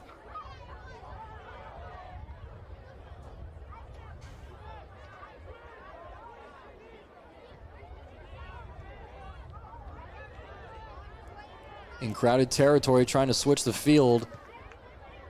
Athens does so.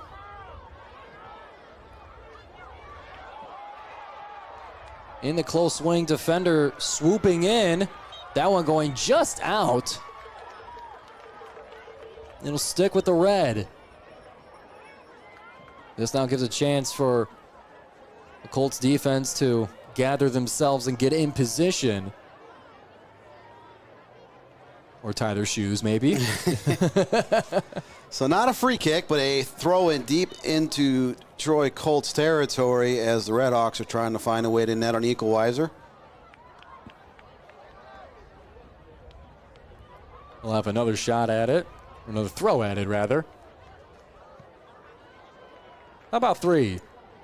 Will third time be a charm? They don't appear to have anyone that's going to throw the ball, 30, 40 yards downfield. Fourth time's a charm. Just trying to get out of the close wing here. They do crossing it. Defender there to knock it away. 5 now throw-ins in a row. Almost like a broken record down there in the southwest corner. 5 straight throw-ins in less than 1 minute's time. Your stream is not broken, okay? It was 5 in a row.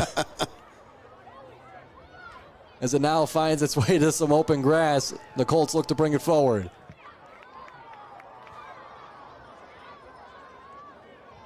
They'll send it right back.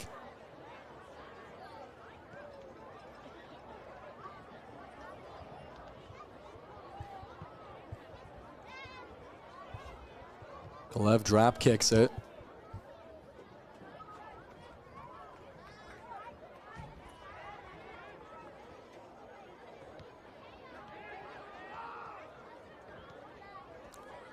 Athens now with the right touch, trying to keep possession as they move forward. Knocked away. It'll stay with them.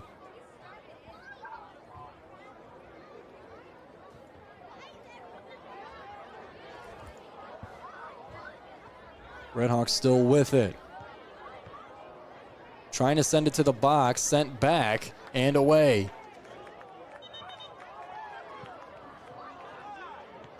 Whistle blown, stopping the momentum, and a little bit of frustration there. It's better to take it out on the ball than anything else. Possession will go to the Colts. And Dan, you were mentioning before how since the 2-0 lead that the Colts had, they've been kind of on the back foot here. And ironically, it's going to sound weird that I'm saying that there's challenges with a 2-0 lead, but to have that early and to be constantly defending that lead with so much time left, that does become difficult. Yeah, you know, all 4 of their first half shots came in the first 15 minutes. I alluded to that earlier in the broadcast. Now, Troy's had 1 shot attempt here in the second half, just outside the box. That shot was blocked like less than a second after it was taken. Then unable to put anything on target since the second goal. And Athens, this whole match has had 1 set piece after another They have, I believe this will be the 6th time, not including the penalty kick, they've had a free kick within 30 yards. Mark Delicat, about 20 yards out, just outside the box on the right side, looking to serve this into the penalty area. And he does so. Colt header there for first contact, and it'll give them space to knock it up and away on the far side.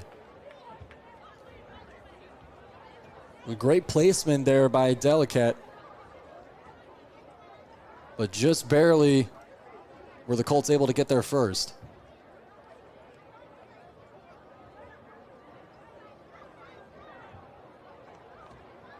Inching their way back into the box, trying to cross it. A couple of options.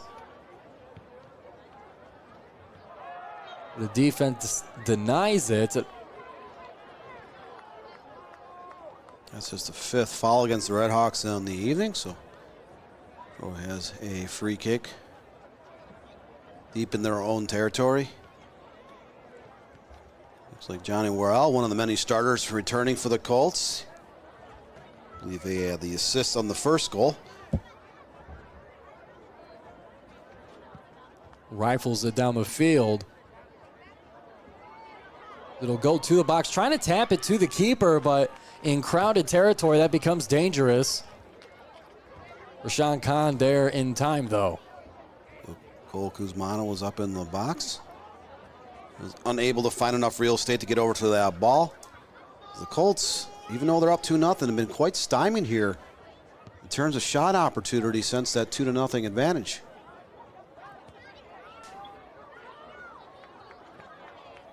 And if you're Athens, if you can find a way to net an equalizer, especially with a lot of time left in the game essentially starts over. You have dominated a lot of possession. You have had a slew of free kicks, a ton of throw-ins deep inside Troy territory. So the chances have been there time and time again. The Redhawks were able to finally cut into that deficit in the first few minutes of the second half. So definitely still a chance for both teams here. The Colts trying to send it to the box. They'll keep possession, bringing it to the close wing. Crossing it and knocked away. And everything really, truly matters in league play. Again, we talked about in the pregame, there's 8 teams in the OA Red Division this year. You only play each other once, so there's no home and away. You play each team once. And if you have a loss or two early this season, it essentially takes you out of the hunt because all 8 teams are at least average, if not above average, this year. Oxford won the league title last year. They returned some key parts of their offensive machine. They have a great goalkeeper. Troy Athens should be good. Rochester Adams, on paper, based on the fact that they picked up 3 MLS Next players from Vardar, might be the team to beat. Clarkston lost quite a bit of offensive firepower, but they're still going to be solid defensively. Rochester was really young. They've got a very good sophomore and freshman class. Berkeley's been a model consistency the last decade. They are always in the top half of the OA Red.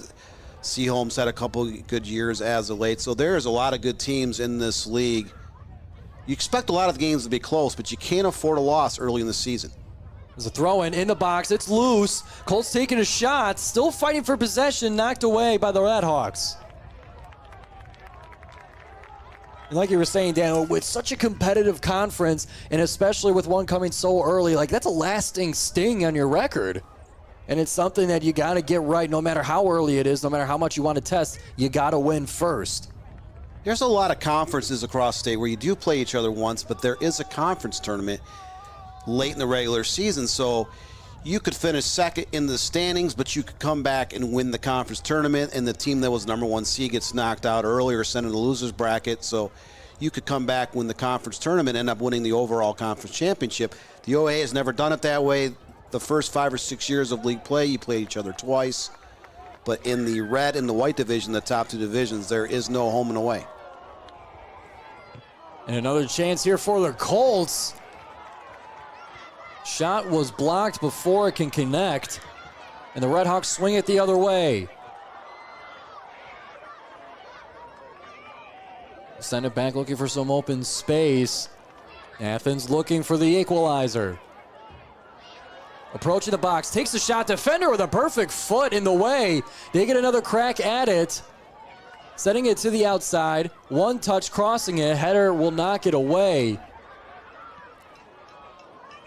Another shot with the outside of the right foot will go right and gently to the keeper. So Troy Athens unable to put anything on target in the first half.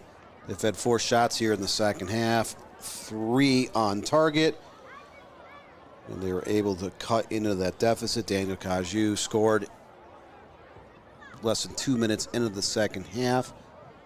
The Redhawks have been very good in possession-wise. They've been able to generate chances time and time again, just unable to convert until early in the second half, and they've already squandered a few more chances here in the second half. So if you watch any bit of the first half, they had 5 set pieces in 30 yards. They did miss a penalty kick, a slew of corner kicks as well, several long throw-ins. And Troy High, even though they have that lead, they need to find a way to start getting some possession going to create some more chances. Because you're playing with fire at this point. You're letting that many chances go through. Your chances of letting another one in increase. Right, and they've in a way, you are flirting with disaster, because it's not like you're up 2-1, but you're getting as many shots and as many opportunities. You're trading off attacks. They haven't been able to do that. Their only shot here early in the second half was a shot that was blocked just outside the box. They have had nothing on target.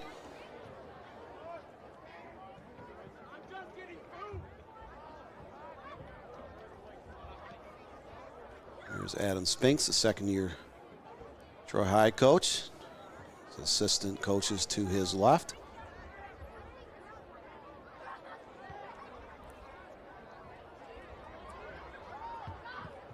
Defenders for the Colts will send it forward. Keeper coming out of the box to knock it away. Well, the Colts now waiting for some reinforcements. As Colorado looking to buy time. Keeper knocks it away. It's still loose. Shot is knocked up and away. As Kamugunga was trying to get a second goal off the rebound.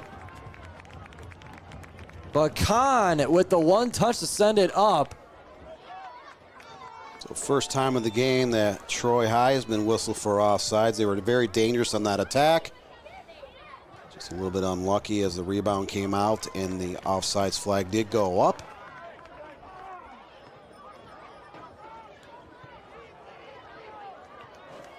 And Athens now trying to get another opportunity there.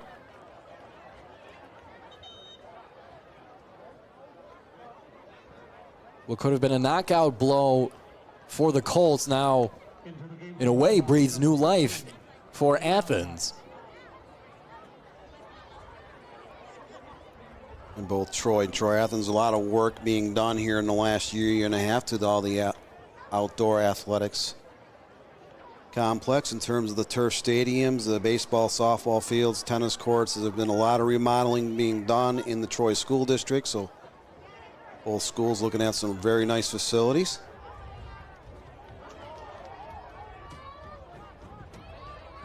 Defender able to get to the pass first.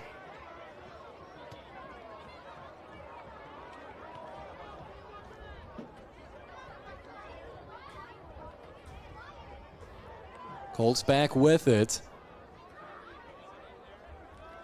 They'll give it back.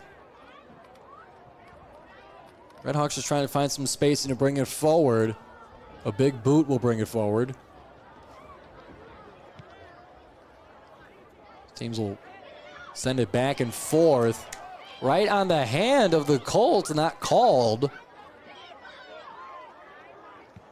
Troy High will keep it, flip the field, and continue forward. Both teams have had one handball that was just blatantly visible that weren't called. Earlier in the game, Athens had a player was down on the field for like 6 seconds.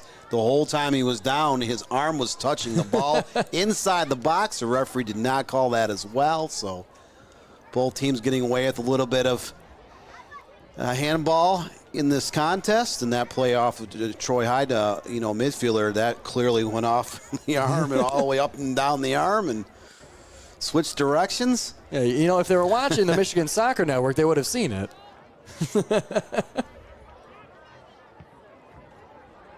Team still fighting for possession, going back and forth. Colts will bring it back for some breathing room.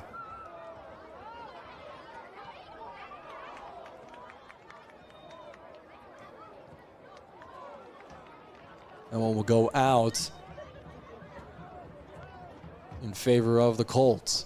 I got asked by a couple of coaches on the phone this week about our announcement last weekend with the National Soccer Network. So kind of explain to people on the air, and I will continue to explain to people throughout the course of the state of Michigan that the Michigan Soccer Network will remain in full force. We will be anchored in Michigan, but what will transpire here over the next 1 to 5 years, we will have a national website and a national Roku channel to handle a lot of different contracts and interests from different parts of the country. We have been out of state on multiple times here the last couple of years, broadcasting games, not just across Michigan, but we've been to Virginia, we have been to Ohio, Illinois, Indiana, we've had games in Missouri. So the interest of what we're doing is we are in all levels of media source. We have a website, we have writers, we have photographers, we have videographers, play-by-play, color and analysts, producers.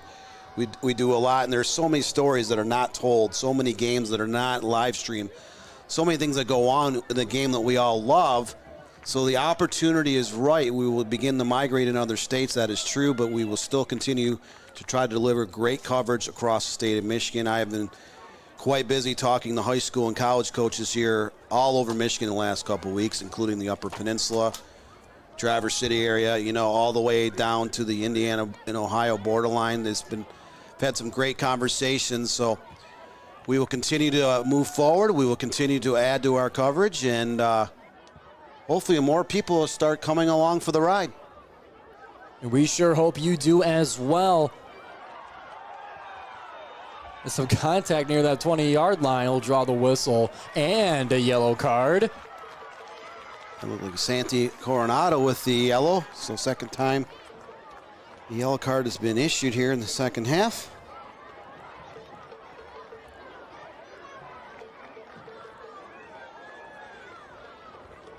But what does that mean? Again, another set piece coming up within about 30, 35 yards of the Troy goal. So Athens finally able to convert on their first shot on frame in this contest in the second minute of the second half.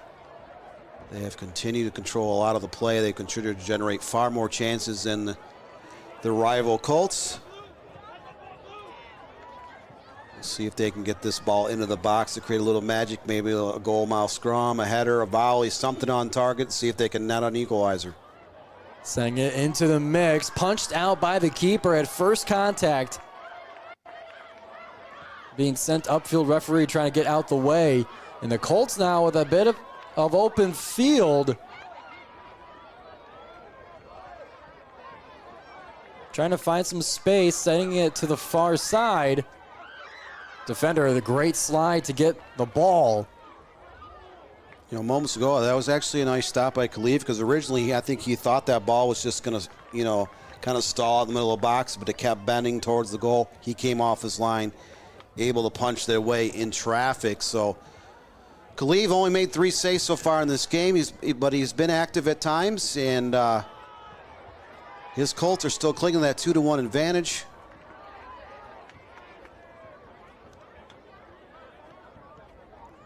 Troy Athens now. Pass by pass moving forward. Trying to send it into the box. Defenders close in. They'll knock it away. We've seen a few times now the opportunities that the Redhawks have off the dribble, moving forward. Just a second of hesitation or mishandling of the ball will have all the defenders crowding, and it'll quickly be 3-on-1, white kits to red kits, and the ball usually taken away.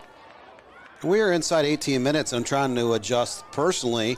We've done a lot of USL League Two and a lot of other amateur teams, you know, early May through end of July. We actually did a friendly with the Flint City Bucks last Saturday night, but those halves are 45 minutes. They're 90-minute games plus stoppage time, so I'm trying to adjust the fact that we don't have that much time left. We're inside 18 minutes.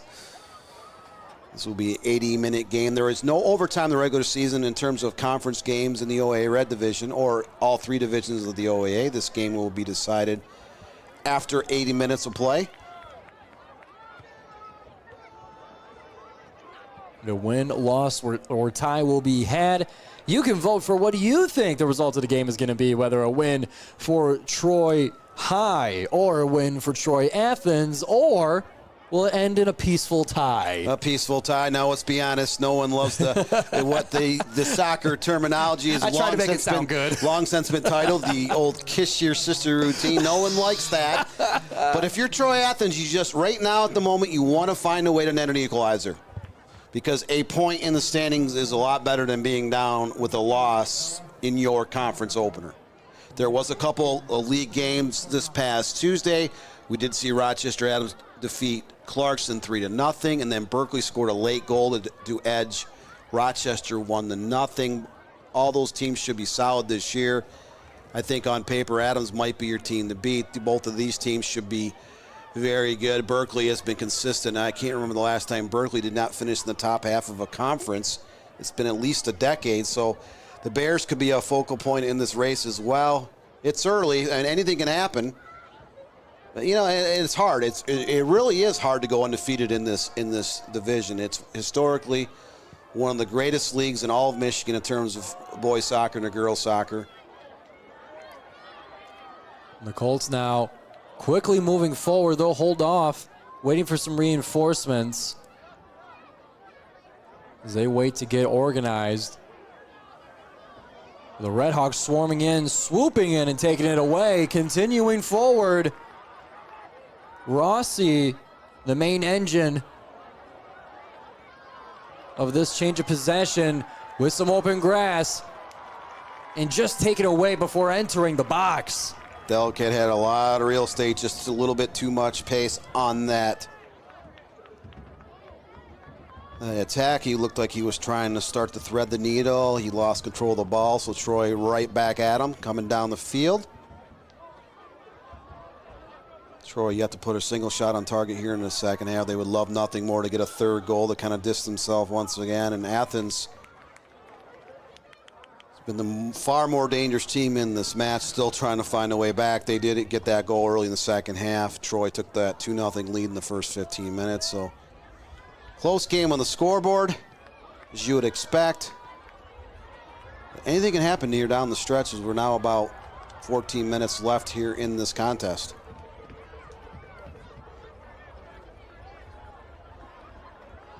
The Redhawks will take the quick touch on that free kick. Setting it to the close side. They'll cross it. They'll have it back, approaching the top of the box. They'll reset in position. Setting it to the outside, keeping it in. One-on-one fight for the ball. Defender has it. Still results in favor of the Redhawks. They cross it forward before being knocked away, releasing the pressure. So Troy finally was able to clear that ball out of harm's way. They've earned the throw in near the midfield mark. As time is starting to become a factor. And if you just join us at any part of the game, Troy High took a 2-0 advantage in the first 14 minutes. Their final two shots on frame that they've had in this entire contest found their way in the back of the net.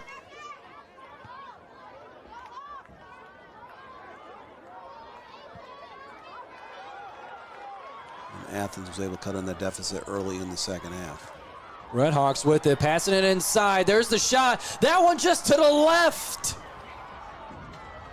A great opportunity to find the equalizer. Will go just a little bit too left.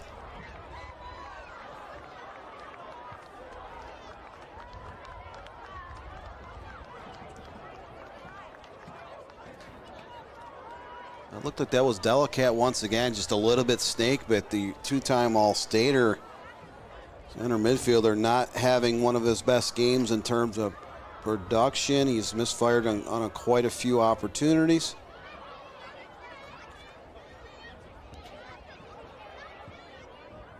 And Kolev will bring it to midfield.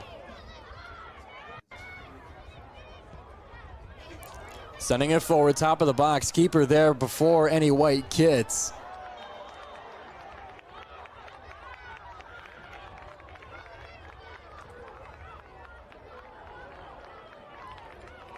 No foul now called. This one's going to be close. Troy, for the Colts. Troy High has not had a ton of great chances in terms of all fouls, and now they are set up on the 19-yard mark just outside the box.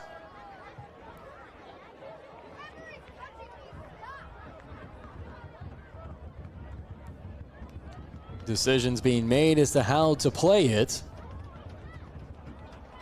Referee sending the wall back. As much as they want to be 2 inches from it.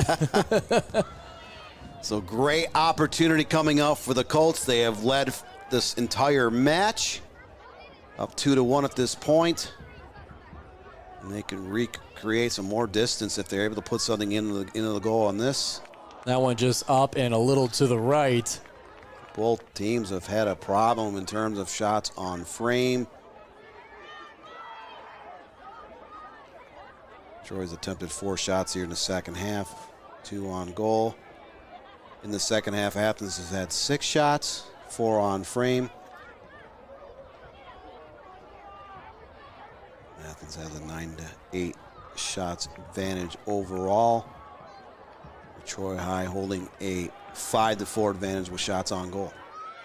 As we now enter under 10 minutes left for Athens to get their equalizer, or for the Troy Colts to get their revenge over last year's district finals. That shot will roll low to the right and out of play.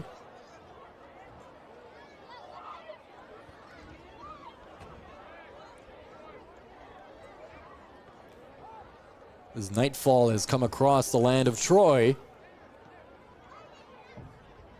we get ready for the goal kick. Kolev launches it.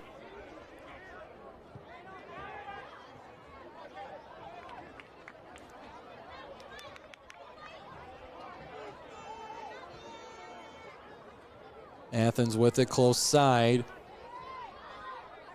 A volley of headers. So bring it to the ground. 8 minutes left now. Troy High still up 2-1. Time is not on the front of the host Redhawks. Desperately trying to find a way back into this contest. This is the OAA Red Division opener for both teams. Neither team has tasted defeat here in the first week of the 2024 campaign. Troy came in 1-0 or 1-0, and Troy Athens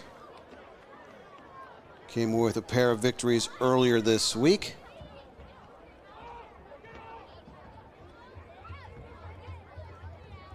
There's a 14th foul against the Colts so far. Free kick will be taken by Kahn. Lets it rip down the field. It'll come back right from where it came. Both goalkeepers showing a lot of leg here in this game. Oh, and coming out of the box, leaves it open. Colts looking for it. That one rolls in, and another one for Troy High. A defensive miscue. That ball was served in and served onto a play for Graham Bauman. Snuck behind the defender.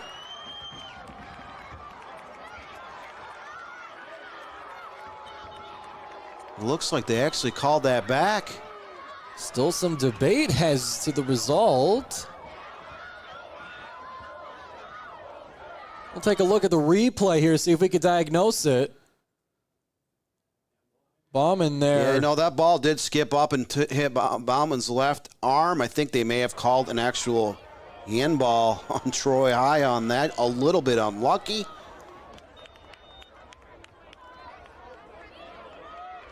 As we keep the score frozen. 2-1, Colts still with the lead. Looking for the final dagger on that play, but one miscue takes it back.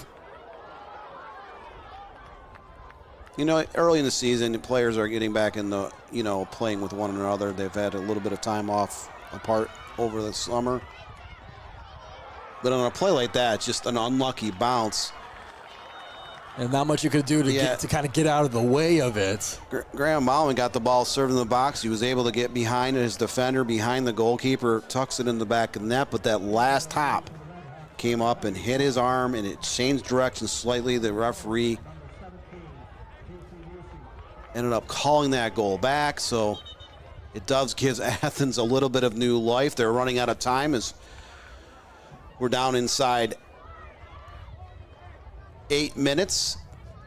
Yeah, Athens now on borrowed time as they're trying to get their equalizer. Top of the box, far side. They send it to the corner. Couldn't get there in time. Some miscommunication on the pass. We'll bring it to another goal kick for Kolev. Off in a distance, you see Troy Athens Athletics Director Todd Hugh. Todd Hugh retired from coaching back in January. He's in his second year as the AD at Troy Athens, but the former Troy Athens standout player and coach the last 12 years. He's now just solely in charge of covering all of the Troy Athens athletics across the board over 3 different seasons. Todd Hugh was a starter on their 1989 Class A state championship team, and as a coach, he won a pair of state championships and had a state runner-up all in the last decade with the Red Hawks.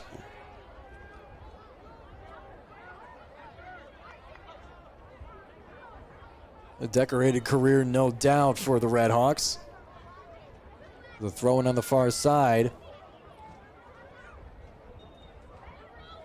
You know, when soccer was really starting, grab a foothold here in Michigan back in the, early 1980s, a lot of schools around Metro Detroit added teams back in 1981. The Troy schools being a great example.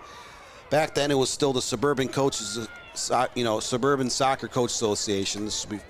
It's now the Michigan High School Soccer Association, but they held the tournaments from 1974 to 1981. They held the tournaments, and there was a Class A-B and a Class C-D. Troy Athens in 1981 actually won the Class A-B team in their very first year of the varsity programs. Tim Storch was a Central Michigan grad. He actually played at Birmingham Groves back in the 70s for a couple years, and they won the first title. The next year, the MHSAA adopted boys soccer. Troy Athens won titles in 83 and 84, runner-up in 86, came back and won again in 89 and in 1997. So a lot of history behind the Red Hawks. Troy High has been very good as well. A little bit less fortunate in the postseason. They only won that one state title back in 2003. They did finish up, I believe, the state runner-up in 1996. As well, they've had a few state semifinal losses, a couple of regional final appearances where they could not advance, but a lot of history between these two teams in terms of what they've been able to do as programs in general. And it looks like we have a stop of the clock here. Referee making his way over to the Colts sideline.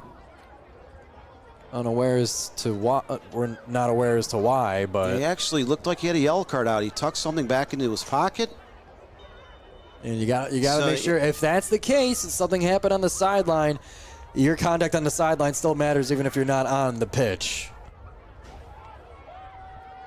As the Red Hawks in the final few minutes here in the match, looking to find their equalizer, come out of this with a point in league play. But the Colts looking forward to potentially the sweet taste of revenge. going back to their last matchup in the district finals. Yeah, Troy High is doing everything they can to kind of stall out there. You know, just whenever they get the ball, they're serving it as far as they can. The ball goes out of bounds. They're not sprinting, get the ball.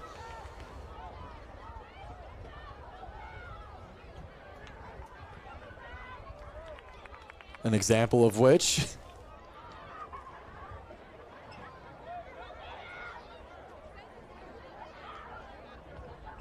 Less than 2 minutes to go. Redhawks got to get cooking.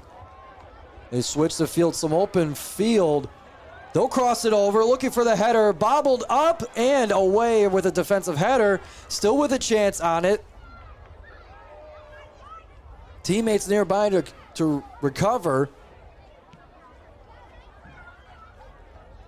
Looking for some open space. Sends it in left of the post. That'll cost them some time off the clock as they have to try and get it back from the Colts. Troy High again scored those 2 early goals. They've been able to hold on to this point. They're up 2-1. You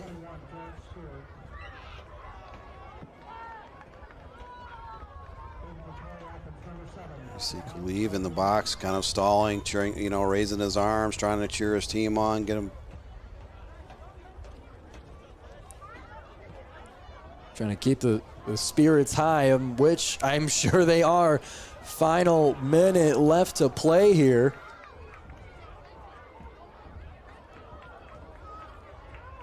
And it'll now be a free kick just off the far touchline.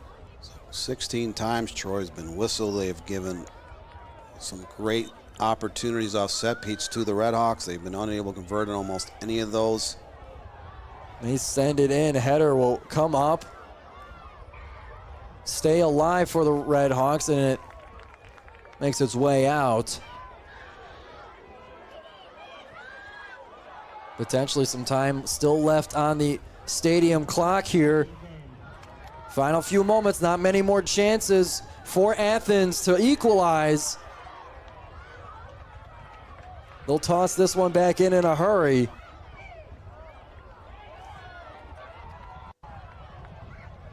Wanting a handball, but getting a throw-in instead. Crossing over, looking for the header. Up, just a bit too high.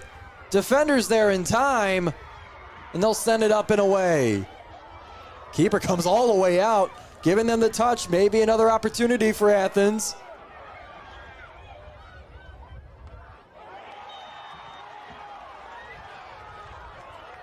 Another handball, so foul number 17. Another free kick coming up for Troy Athens inside the 30, this time about 25 yards out on the...